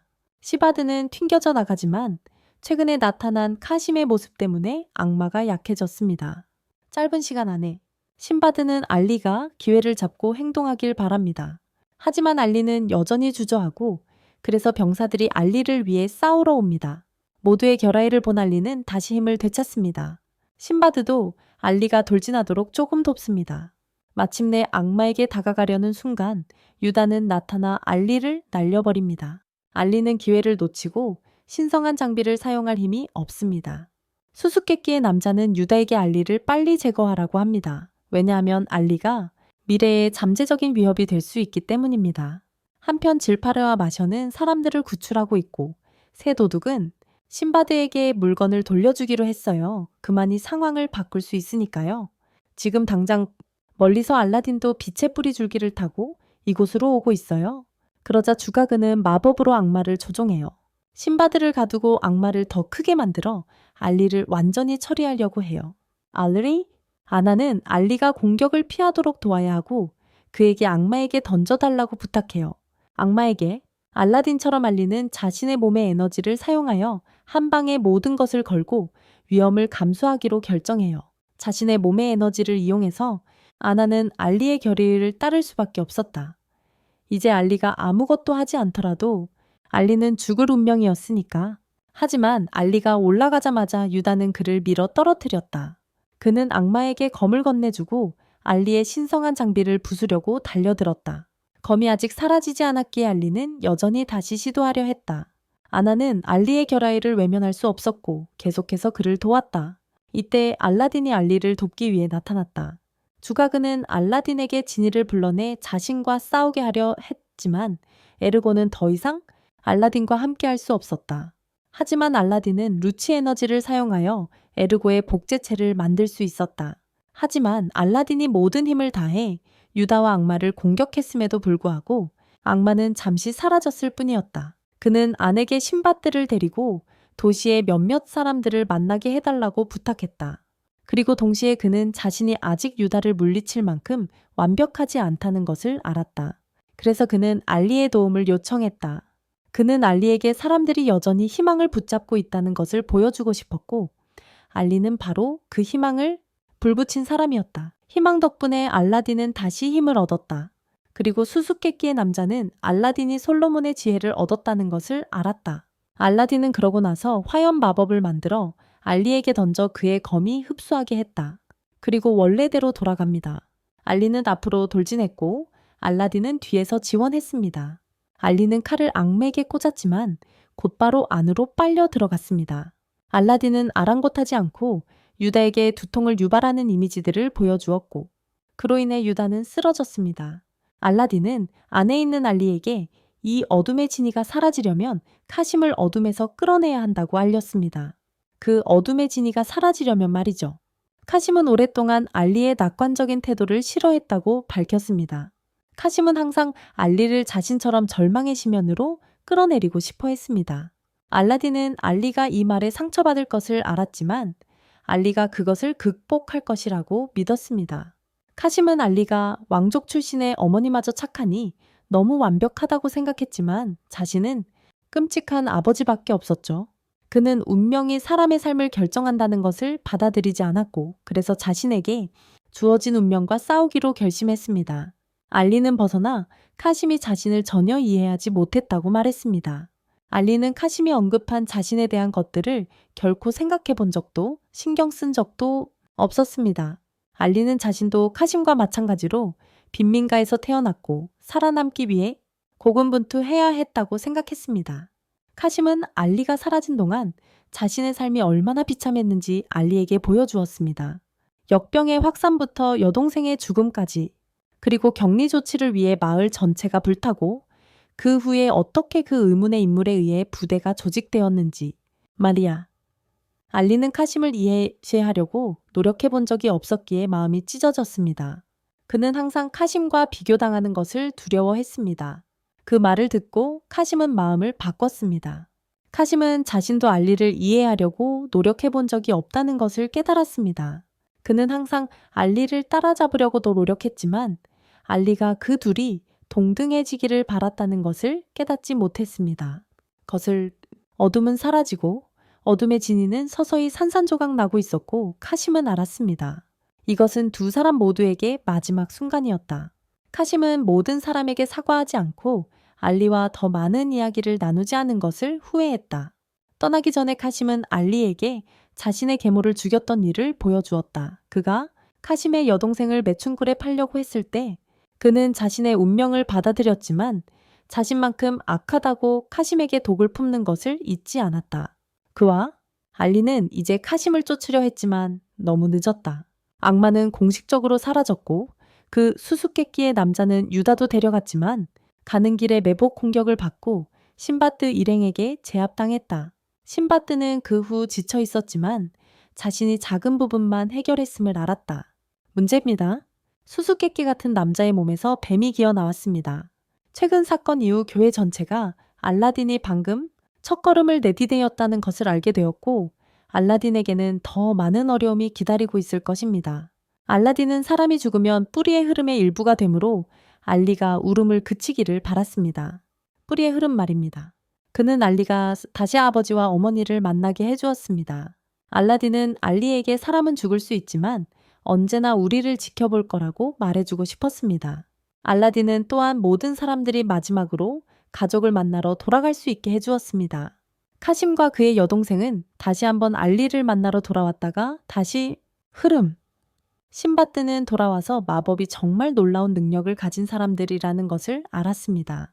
얼마 지나지 않아 알리는 나라를 재건하고 의회를 설립했습니다. 그는 여전히 알라딘과 모험을 떠날 수 없다는 것을 알았습니다. 갑자기 수수께끼의 남자 시체에서 나온 뱀이 알리의 손을 물었습니다. 장군이 뱀을 잡아당겨 독이 없다는 것을 알았습니다. 하지만 제국의 대규모 함대가 해안에서 발견되었습니다. 신바드는 제국이 여기에 온 목적을 알지 못했습니다. 하지만 그는 알리가 아직 의회와 함께 새로운 법을 만들지 못했기 때문에 이곳을 무법천지로 정복할지도 모른다고 걱정했습니다. 아니면 알리를 잡아서 나라를 장악할지도 몰라요. 알리는 도망치고 싶지 않았어요. 그들과 맞서 싸우고 싶어 했죠. 하지만 신바드가 알리를 기절시켰고 깨어났을 때 알리는 자신이 배 위에 있었고 다른 곳으로 끌려가고 있었습니다. 자파는 그곳이 신바드의 나라라고 알렸습니다. 신바드는 동맹의 수장으로서 직접 제국과 협상하기 위해 갔었습니다. 몇 달이 지났습니다. 안나는 스승님과 훈련하는 동안 신바드가 돌아왔다는 소식을 들었습니다. 신바드는 자파에게 모두를 모아 발표를 하라고 요청했습니다. 신바드는 알리의 나라가 자유와 보호를 얻도록 도왔다고 밝혔습니다. 제국이 국경과 세금을 통제하지만 그 결정권은 제국이 갖게 될 것입니다. 그것이 신바드가 도울 수 있는 전부였습니다. 알리는 자신이 할 수 없었던 일을 해준 신바드에게 감사했습니다. 알리는 비밀리의 나라를 돕고 싶어 했지만 신바드는 그림자, 조직이 알리를 주시하고 있다고 알렸습니다. 이전에 일어났던 모든 전쟁과 나쁜 일들은 그 조직의 개입 때문이었고 알리의 나라에서 최근에 일어난 일들도 포함됩니다. 신바드는 알리가 그 조직을 물리치기 위한 그의 여정에 동참해 주길 바랐습니다. 마침 근처에 바다 괴물이 있었기에 그는 그들에게 능력을 보여줄 것입니다. 알라딘과 그의 능력을 여기서 훈련시킬 것입니다. 그들을 가르칠 가정교사들 중에서 바다 괴물을 만나자 사냥철이 다가오자 사람들은 모두 기뻐했습니다. 다가오고 있었습니다. 신바드의 8장군이 나타났고 마술사와 검사 2명이 시범을 보이도록 선택되었습니다. 검사였습니다. 마술사는 바다 괴물을 제압하여 검사가 바로 처리할 수 있도록 했습니다.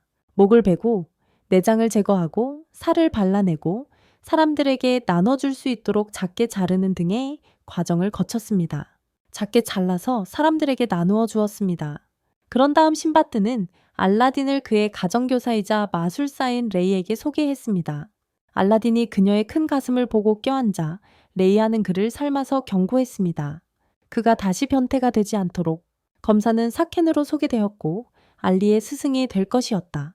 사켄과 레이아가 서로 별로 좋아하지 않았지만 신바드는 그들의 싸움을 미루라고 요청했다. 오늘 밤은 축제였기 때문이다. 알리는 이곳에서 해괴물 공격이 흔하다는 것을 알게 되었고 신바드는 각각의 공격을 축제로 만들어 나라를 번영하게 했다. 신바드는 알리의 일행을 불러 팔대장을 소개했다. 자파르와 마셔는 이미 그들을 알고 있었다.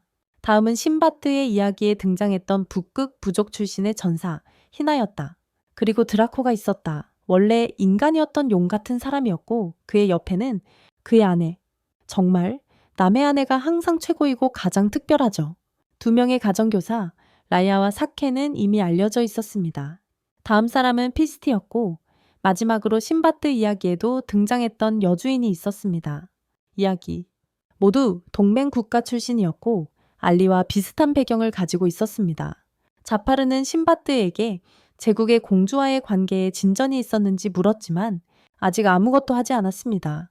희나는 그에게 아직 아내가 없으니 결혼에 대해 생각해보라고 조언했습니다. 아이러니하게도 바람둥이 칠레의 신바트는 단순히 그 이유 때문에 연인이 없었습니다. 신바트는 이 섬의 모든 사람들을 가족처럼 여겼습니다. 나중에 아나는 알리와 만났고 알리는 그녀에게 왜 고향으로 돌아가지 않고 계속 자신을 따르려는지 물었습니다. 자신의 고향으로 돌아가는 대신에 말이죠. 그녀는 여전히 두 사람에게 빚진 마음이 있어서 그들을 따라 돕고 싶어 했습니다. 알라딘은 자유는 그녀의 것이니 허락을 구할 필요가 없다고 말했습니다.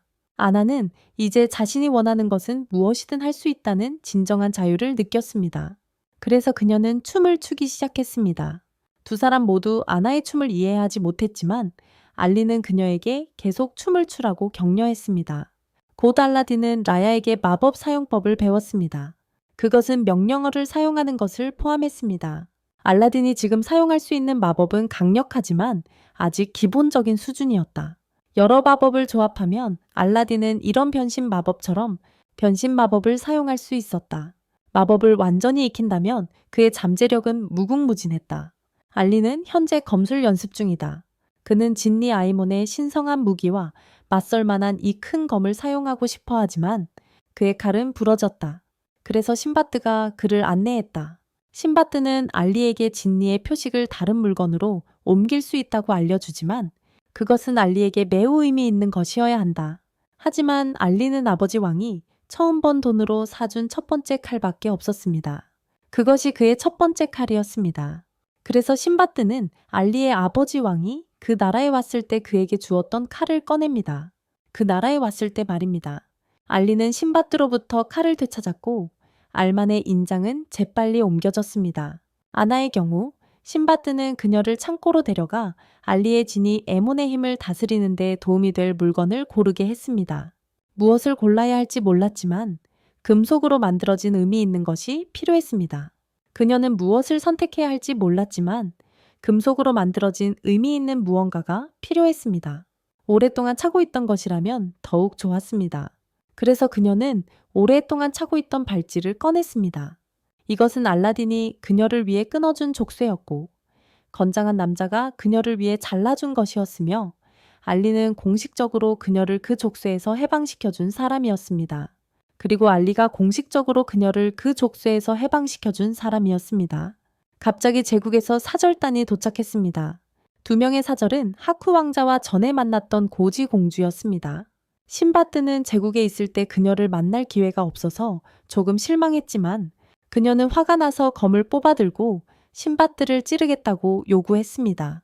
그녀는 그가 자신의 몸을 더럽힌 변태라고 믿었습니다. 자파는 즉시 신바트에게 무슨 일이 있었는지 물었지만 그는 몰랐습니다.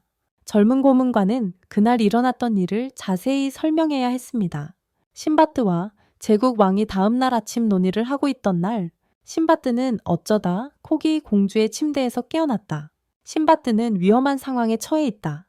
신바트는 그날 밤 무슨 일이 있었는지 기억나지 않는다. 그저 그날 예의 바르게 술을 마시다가 취했다는 것만 기억한다. 그래서 방으로 돌아가 잠이 들었다. 옷을 입지 않은 이유는 평소 그렇게 잠을 자기 때문이었다.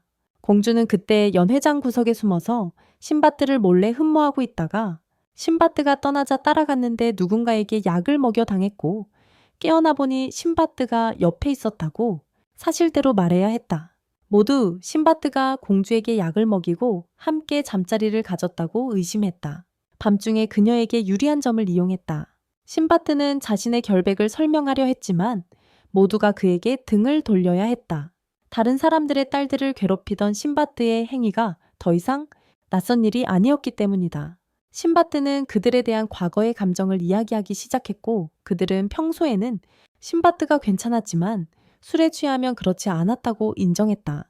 두 나라 사이에 전쟁이 일어나는 것을 원치 않는다면 신바트는 코기 공주와 결혼해야 했다. 두 나라 사이의 전쟁 말이다. 신바트는 단호하게 거절하고 라야에게 도움을 요청했다. 라야는 둘 다의 규칙 흐름을 다시 읽어보았고 그날 밤 신바트가 실제로 왕자는 방으로 돌아가 잠이 들었고 공주는 누군가에게 납치되어 신바트의 침대에 놓여졌습니다.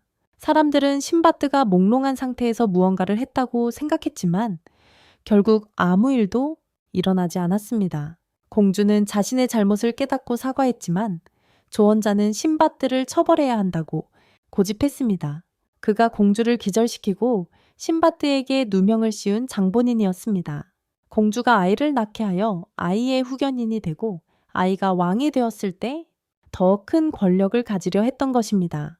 처음 계획이 실패했기 때문에 신바트에게 누명을 씌워 공주가 아이를 낳도록 하려 했습니다.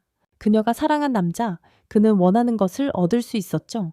그날 밤 현장에 있던 2명의 병사는 고개를 숙이고 그 함정을 판 것이 고문관이었다고 자백했습니다.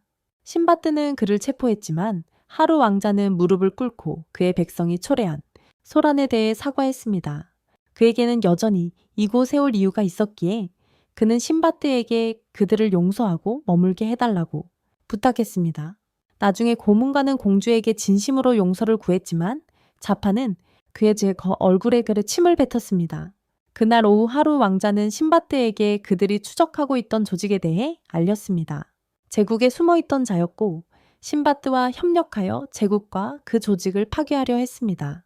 하지만 신바트는 제국이 사라진 후 하루가 선과 악을 제대로 판단할 만큼 성숙해야 한다며 거절했습니다. 그래서 하루를 알리에게 소개하며 가능하다면 알리에게서 배우라고 말했습니다. 제국이 사라진 후 선과 악의 양면을 이해할 수 있도록 말이죠.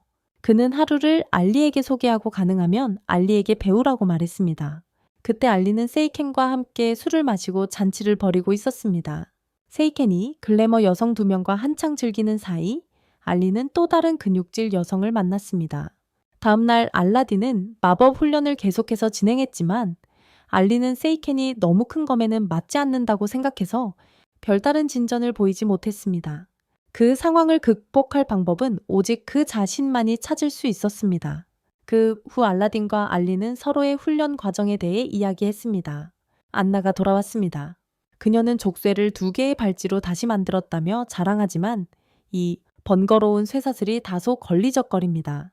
알라딘은 쇠사슬을 제거하거나 혹은 활용할 방법을 생각해 보는 게 좋겠다고 생각합니다. 라고 말합니다. 이때 공주와 하루 왕자가 도착합니다. 하루는 유목민들과 함께 있을 때 누나인 렌 공주를 구해준 것에 대해 알라딘에게 감사를 표했습니다. 그리고 렌 공주와 유목민 부족이 이제는 화합을 이루었다는 사실이 알려져 있습니다. 함께 공주 또한 알라딘과 악수를 청했지만 둘 다 여전히 에르고를 심하게 다치게 했던 과거의 일로 인해 서로를 싫어하는 듯 보였다. 하루 왕자 또한 알리가 표면적으로는 다정하게 보이지만 사실은 여전히 제국이 자신의 나라에 저지른 일에 대한 분노를 품고 있다는 것을 알고 있었다. 왕자가 말하는 동안 알리의 머릿속에 왕자를 증오하라는 목소리가 들려왔다. 더 이상 참을 수 없게 되자 알리는 쓰러졌고 그의 손에는 몇 달 전 뱀에게 물린 독소가 많이 남아 있었다. 그러자 슈텐바드는 바다로 서둘러 가야 했고 그 독소의 양으로 보아 이전에 나타났던 수수께끼에 남자가 다시 나타났다. 스탠바드가 그를 베려고 덤벼들었고 독이 든 피가 그에게도 튀었다. 그는 알리와 신바트가 자신에게 저주받았다고 밝혔다. 알리의 몸에서는 이제 어둠의 마력이 생성될 것이며 알라딘이 솔로몬의 마력을 알리에게 전달하려 한다면 두 마력의 흐름이 충돌하여 알리가 죽을 것이다. 하지만 치료하지 않으면 어둠의 마력으로 인해 알리의 상태가 악화될 것이다. 그러고는 주인공들의 속수무책인 모습을 남겨두고 떠났다. 그러자 스탠바드는 알리에게 이 상황을 역전할 방법을 알려주었다.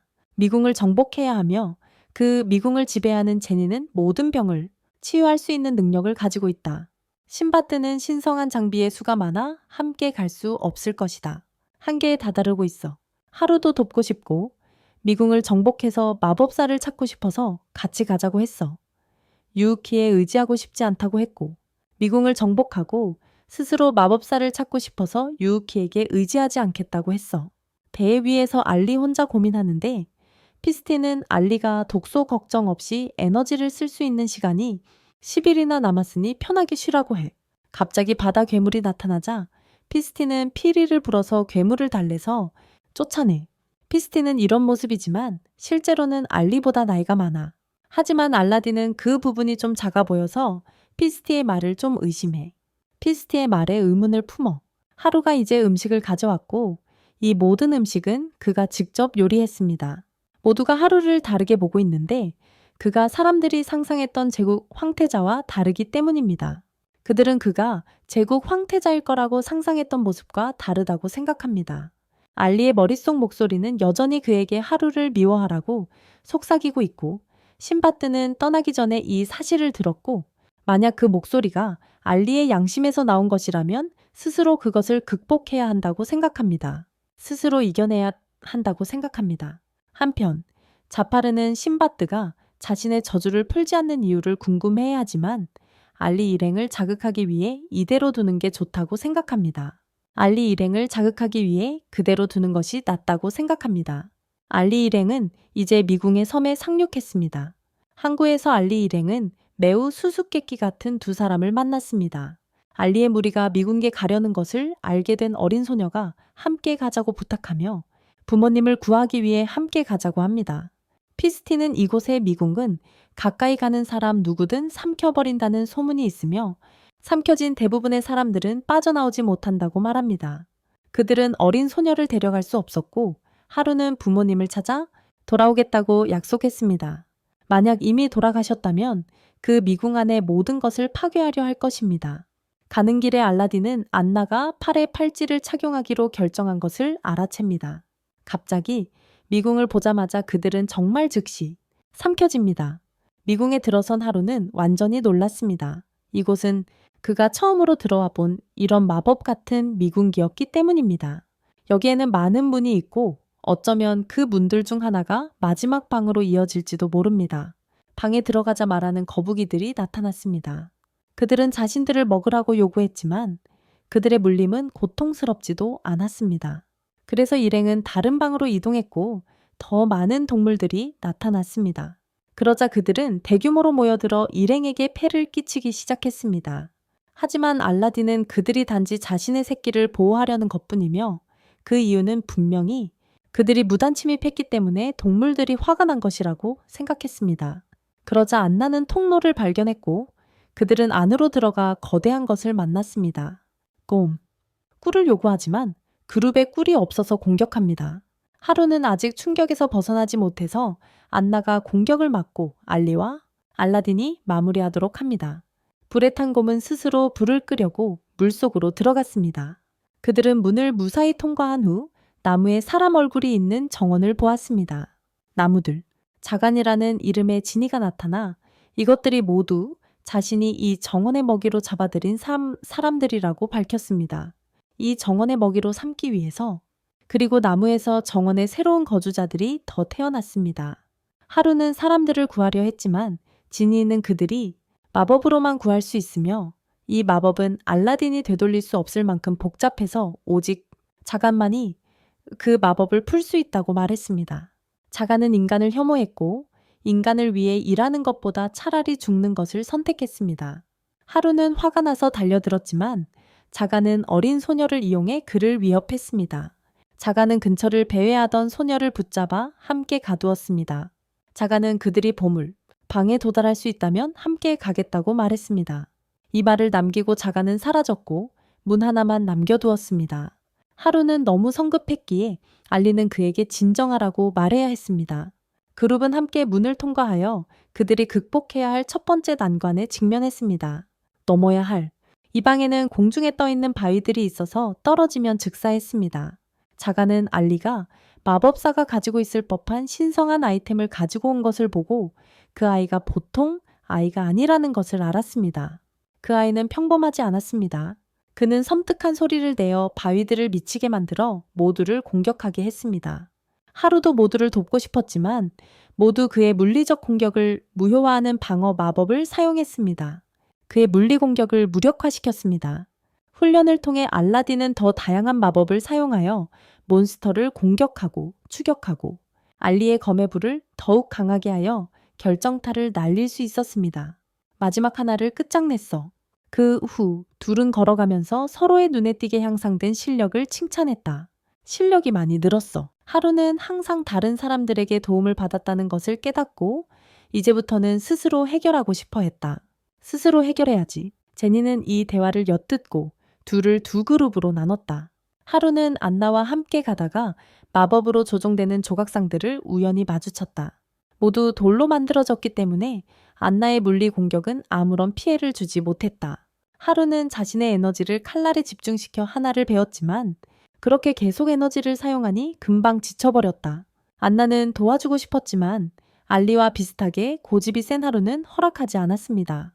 그녀의 참여를. 하지만 안나는 싸울지 말지는 자기 선택이라고 말하며 스스로 나섰습니다. 직접 돌을 사용할 수 없자 그녀는 조각상들을 부딪혀 나머지 조각상들을 부수었습니다.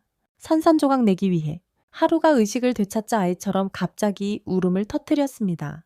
자신이 무력하다고 느꼈고 자가는 계속 하루를 모욕하며 그를 모든 사람에게 삐치게 만들었습니다.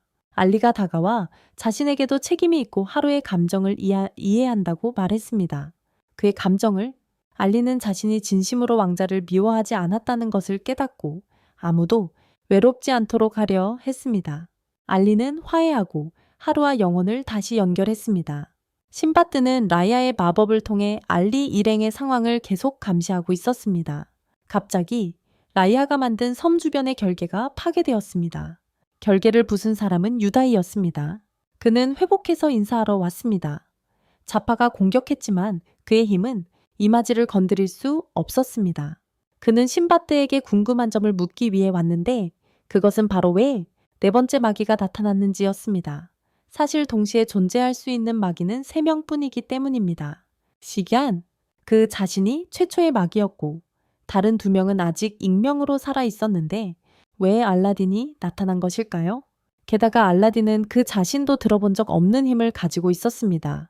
그는 자신이 여기에 온 주된 목적은 싱바드에게 그의 조직이 싱바드의 왕국을 직접 공격할 계획을 세우고 있다는 것을 알리기 위한 것이라고 밝혔습니다. 그리고 그의 임무는 그곳의 방어막을 제거하는 것뿐이었습니다. 알리 쪽으로는 알라딘은 이 자겐이 진짜 지니가 아니라는 것을 깨달았습니다. 왜냐하면 그의 평범한 힘으로도 여전히 신체 부위를 사용하여 방어해야 했기 때문입니다. 사실 그는 이 미궁에서 만들어진 생명체였고 모습은 진짜 진니 자겐. 알리는 그가 사람들에게 저지른 행동에 분노하여 달려들어 칼을 휘둘러 그의 머리를 베었습니다. 하지만 그는 에너지를 흡수하여 재생했습니다. 그의 진짜 몸은 미궁의 깊은 지하에 있었습니다. 그 후 그들은 그에게 함정에 빠져 그의 진짜 소화기관에 떨어졌습니다. 그 순간 아나는 알리의 진리로부터 빌린 힘과 함께 자신의 쇠사슬을 사용했습니다. 그녀는 모두를 붙잡고 끌어내기 위해 쇠사슬을 휘둘렀습니다. 그리고 모두를 이 위험에서 구해냈습니다. 거세? 그녀는 다시 그곳으로 내려가 신성한 물건을 현현시키는 능력을 사용하여 사칭범의 실제 몸 전체를 불태웠습니다. 하지만 그 힘 때문에 아나의 에너지가 거의 고갈되어 심각한 부상을 입고 기절했습니다. 그룹은 마지막 문을 열고 수수께끼의 인물과 함께 진짜 진리 자겐에게 다가갔는데 항구에서 만난 2명의 수수께끼 인물이 이미 그들을 기다리고 있었습니다. 그들이 여기에 온 것은 모두 계획의 일부였고 분명히 그들의 목표는 여전히 2사람 모두를 제거하는 것이었습니다. 하르는 어린 소녀와 아나를 위험 지역에서 벗어나게 해야 했기에 알리와 알라딘은 자유롭게 싸울 수 있었습니다. 알라딘과 알리 앞에 나타난 것은 한때 강력했던 왕국의 공주였지만 그녀의 나라는 멸망했고 조직에 가담한 이유는 권력을 얻어 왕국을 재건하기 위해서였습니다. 그녀와 함께 있던 사람은 그녀의 밤의 수호자였습니다.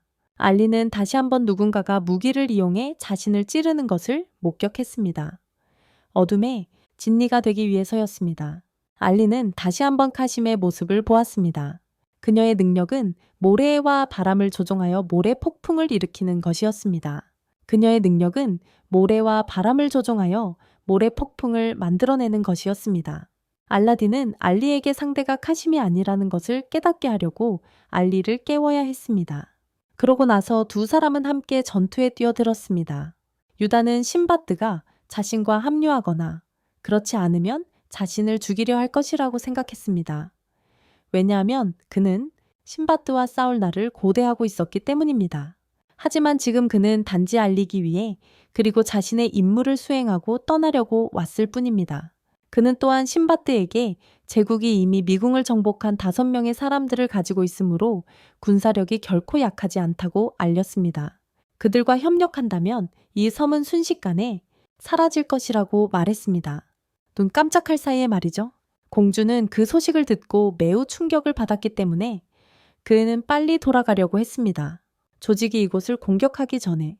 그러고는 날아갔고 신바드는 방역을 준비하기 위해 8명의 장군들과 회의를 열어야 했습니다. 방역을 위해서요. 이제 방벽을 재건하는데 10일이 걸릴 것입니다.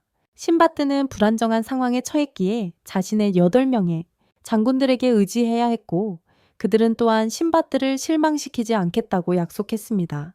공주는 앞으로 나서서 유다는 무슨 말을 했는지 모르겠다고 말했습니다. 방금 유다가 한 말을요? 신바드는 이곳과 제국 사이의 전쟁이 조만간 일어날 것이라고 생각했지만 그것은 미래의 일이었습니다. 이제는 조직에서 시작한 일이었기에 신바드는 그녀에게 전쟁의 영향을 받을 수 있으니 고국으로 돌아가라고 말했습니다. 하지만 공주는 신바드와 함께 싸우고 기여하고 싶어 했습니다. 공주 역시 던전 공략자였기 때문입니다. 그녀의 진심에 감동한 그는 그녀의 귀환을 강요하고 싶지 않았습니다. 알리 쪽으로 돌아가 보면 그는 기사와 싸우고 있었습니다. 알리의 움직임은 매우 느려서 그는 싸움에 흥미가 없었습니다. 그는 자신 같은 쥐가 어떻게 이마지에게 추천되었는지 이해할 수 없었습니다. 알라딘 또한 이때 날아가 버렸습니다. 둘 다 자신들과 상대의 격차를 깨달았지만 여전히 포기하지 않았습니다. 포기했지. 알리는 너무 큰 무기는 자신의 싸움 스타일에 맞지 않는다는 스승의 가르침을 떠올렸습니다. 그래서 그는 칼을 원래 모습으로 되돌리고 더 쉽게 사용할 수 있도록 신성한 무기 형태로 변형했습니다. 그리고 손쉬운 사용을 위해 신성한 무기 형태로 바꾸었습니다. 이 작은 칼을 이용한 전투 전문가인 알리는 속도를 높일 수 있었습니다. 속도가 빨라졌습니다. 알라딘은 마법을 계속 사용하여 상대의 루크 에너지를 고갈시켰습니다. 라야가 자신이 루크에게 사랑받는다고 가르쳐 주었기 때문에 그의 무한한 에너지 원천이 그의 힘이었습니다. 그의 힘의 원천이었습니다. 알라딘은 마무리 주문에 집중하기 위해 괴물을 성공적으로 속박했습니다. 반면 알리는 기사의 사지를 마비시켰지만 수수께끼의 인물이 알라딘의 마법 사용을 막았습니다. 그 인물은 둘에게 어둠의 신성한 아이템의 진정한 힘을 보여주기로 했습니다. 그러고는 어둠의 진이를 공주로 되돌렸지만 어둠의 장비를 걸치게 했습니다. 그녀는 곧바로 싸움에 뛰어들어 모래 조종 능력으로 무기를 계속 바꾸며 알라딘을 제압했습니다. 알라딘을 붙잡았습니다. 알리는 알라딘을 구출해야 했고 그래서 그들은 함께 싸움을 계속할 수 있었습니다. 계속해서 싸울 수 있도록 말이죠. 알리는 알라딘을 구출하기 위해 나서야 했습니다. 그래야 함께 싸움을 계속할 수 있었으니까요. 기사도 깨어났고 마치 아무 일도 없었던 것처럼 그의 사지가 갑자기 정상으로 돌아왔습니다. 아무 일도 없었던 것처럼 말입니다. 그는 이제 무거운 갑옷의 영향을 받지 않고 부유하면서 이동하여 속도를 높일 수 있었습니다. 무거운 갑옷의 영향을 받지 않았습니다. 그는 알리가 따라오지 못하게 만들었지만 하루는 알리를 지원하기 위해 돌아왔고 안나는 그에게 보물창고로 끌려갔습니다. 알라딘은 알리가 시간을 끌기를 바랐습니다. 그는 그 두 사람이 곧 지칠 것이라고 생각했지만 수수께끼의 남자는 그들에게 조직이 현재 신바드 섬으로 향하고 있다고 알렸습니다. 그 이유는 신바드가 그들의 일에 너무 많이 간섭했기 때문에 더 이상 그를 내버려 두지 않을 것이며 다행히도 신바드는 현재 봉인되어 있었습니다. 그는 알리가 모든 일의 원인이라고 생각했습니다. 그는 알리가 모든 것의 원인이라고 생각했습니다. 그가 가는 곳마다 재앙이 따라다녔습니다.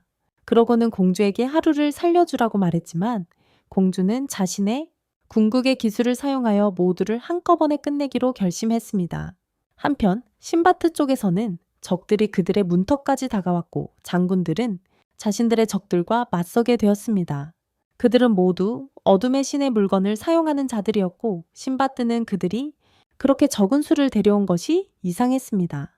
알라딘에게 돌아가서 그는 이것이 궁극의 기술이며 신의 물건 사용자라면 누구든 방법만 알면 사용할 수 있는 것이라는 것을 깨달았습니다. 알라딘은 그녀의 마법을 풀고 싶었지만 기사가 길을 막고 있었습니다. 알리와 하루는 알라딘이 마법을 풀 수 있도록 기사를 막기로 했지만 기사는 여전히 알리와 하루보다 너무 빨랐고 둘 다 협력하는 방법을 몰라 따로 싸웠습니다. 한순간의 부주의로 알리는 사각지대를 공격받았고 하루는 알리를 보호하기 위해 달려가 양으로 변신했습니다. 공주의 최종 마법도 완성되었습니다. 그녀는 세 사람에게 수천 개의 칼을 던졌고 피할 확률은 거의 제로에 가까웠습니다. 한편 세이케는 이제 신물로 그림자 분신을 만들 수 있는 상대와 맞서야 했습니다. 숫자에 압도된 세이케는 감당하기 어려워했습니다. 마스터는 알라딘처럼 2개의 요정팔을 소환할 수 있는 상대를 만났습니다. 이전에 마스터가 공격을 매우 쉽게 막는 것을 보고 상대는 어쩔 수 없이 암흑 장비를 사용해야 했습니다. 장군들은 대체로 여전히 잘 해내고 있었기 때문에 라이아는 그 조직도 어려움을 겪고 있을 거라고 생각했지만 적은 자신들의 진정한 목적을 아직 모른다고 밝혔습니다. 피스티는 자신의 핵괴물을 이용해 검은 안개를 삼키려 했지만 핵괴물은 안개에 닿자마자 썩어버렸습니다. 이것이 그들의 주요 목적이었습니다. 이 안개가 섬을 덮치자 살아남은 생물은 없었습니다. 알리 옆으로 돌아온 그들은 그 작전 후에도 살아남았는데 알라딘이 처음부터 의도적으로 많은 물 마법을 사용하여 수증기를 만들고 마법으로 빛을 굴절시켜 그녀가 환영을 공격하도록 속였기 때문입니다. 마법사는 이제 마법이 다 떨어져 자신이 공주가 만든 모래 인형이라고 밝혔습니다. 그 공주가 만들었던 것이었습니다. 그녀는 어린 시절부터 그 강력한 자의 곁에 있었지만 이제야 진실을 알게 되었습니다.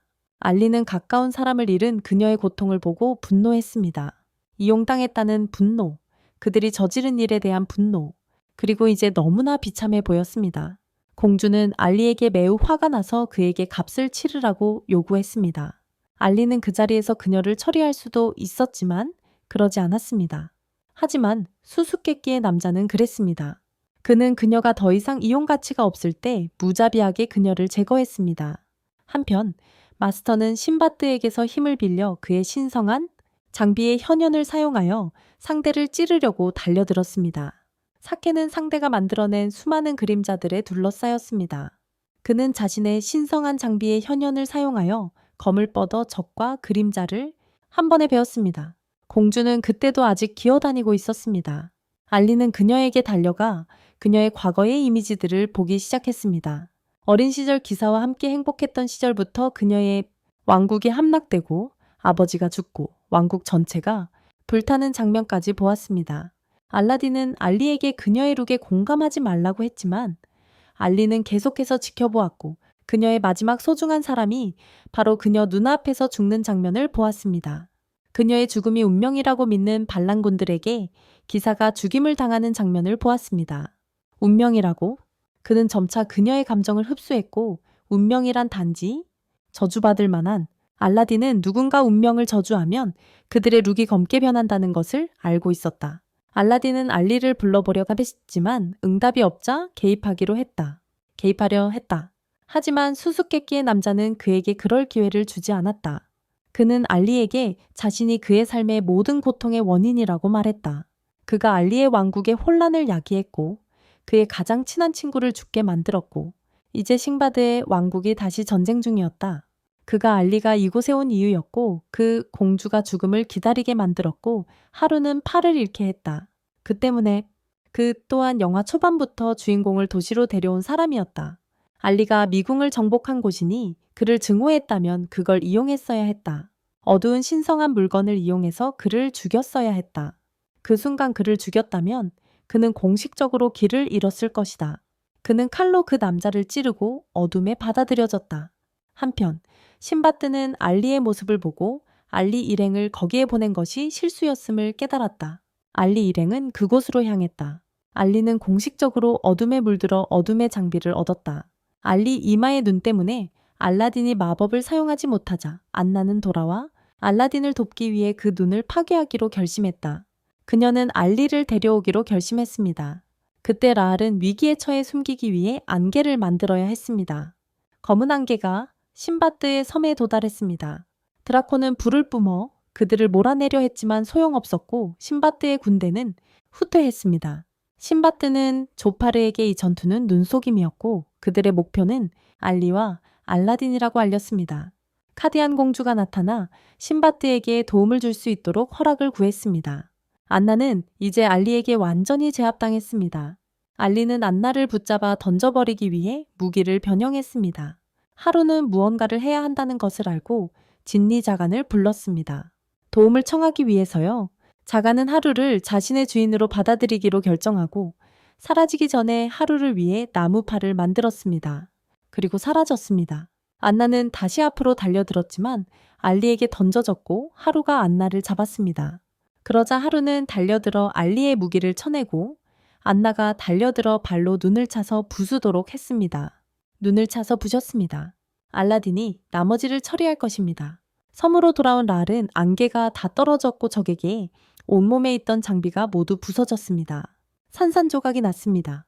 그녀는 여전히 그를 조롱하며 모든 힘을 다해 자신을 한 번만 쏘라고 했지만 그는 방패를 쳐서 그 공격을 반사했습니다.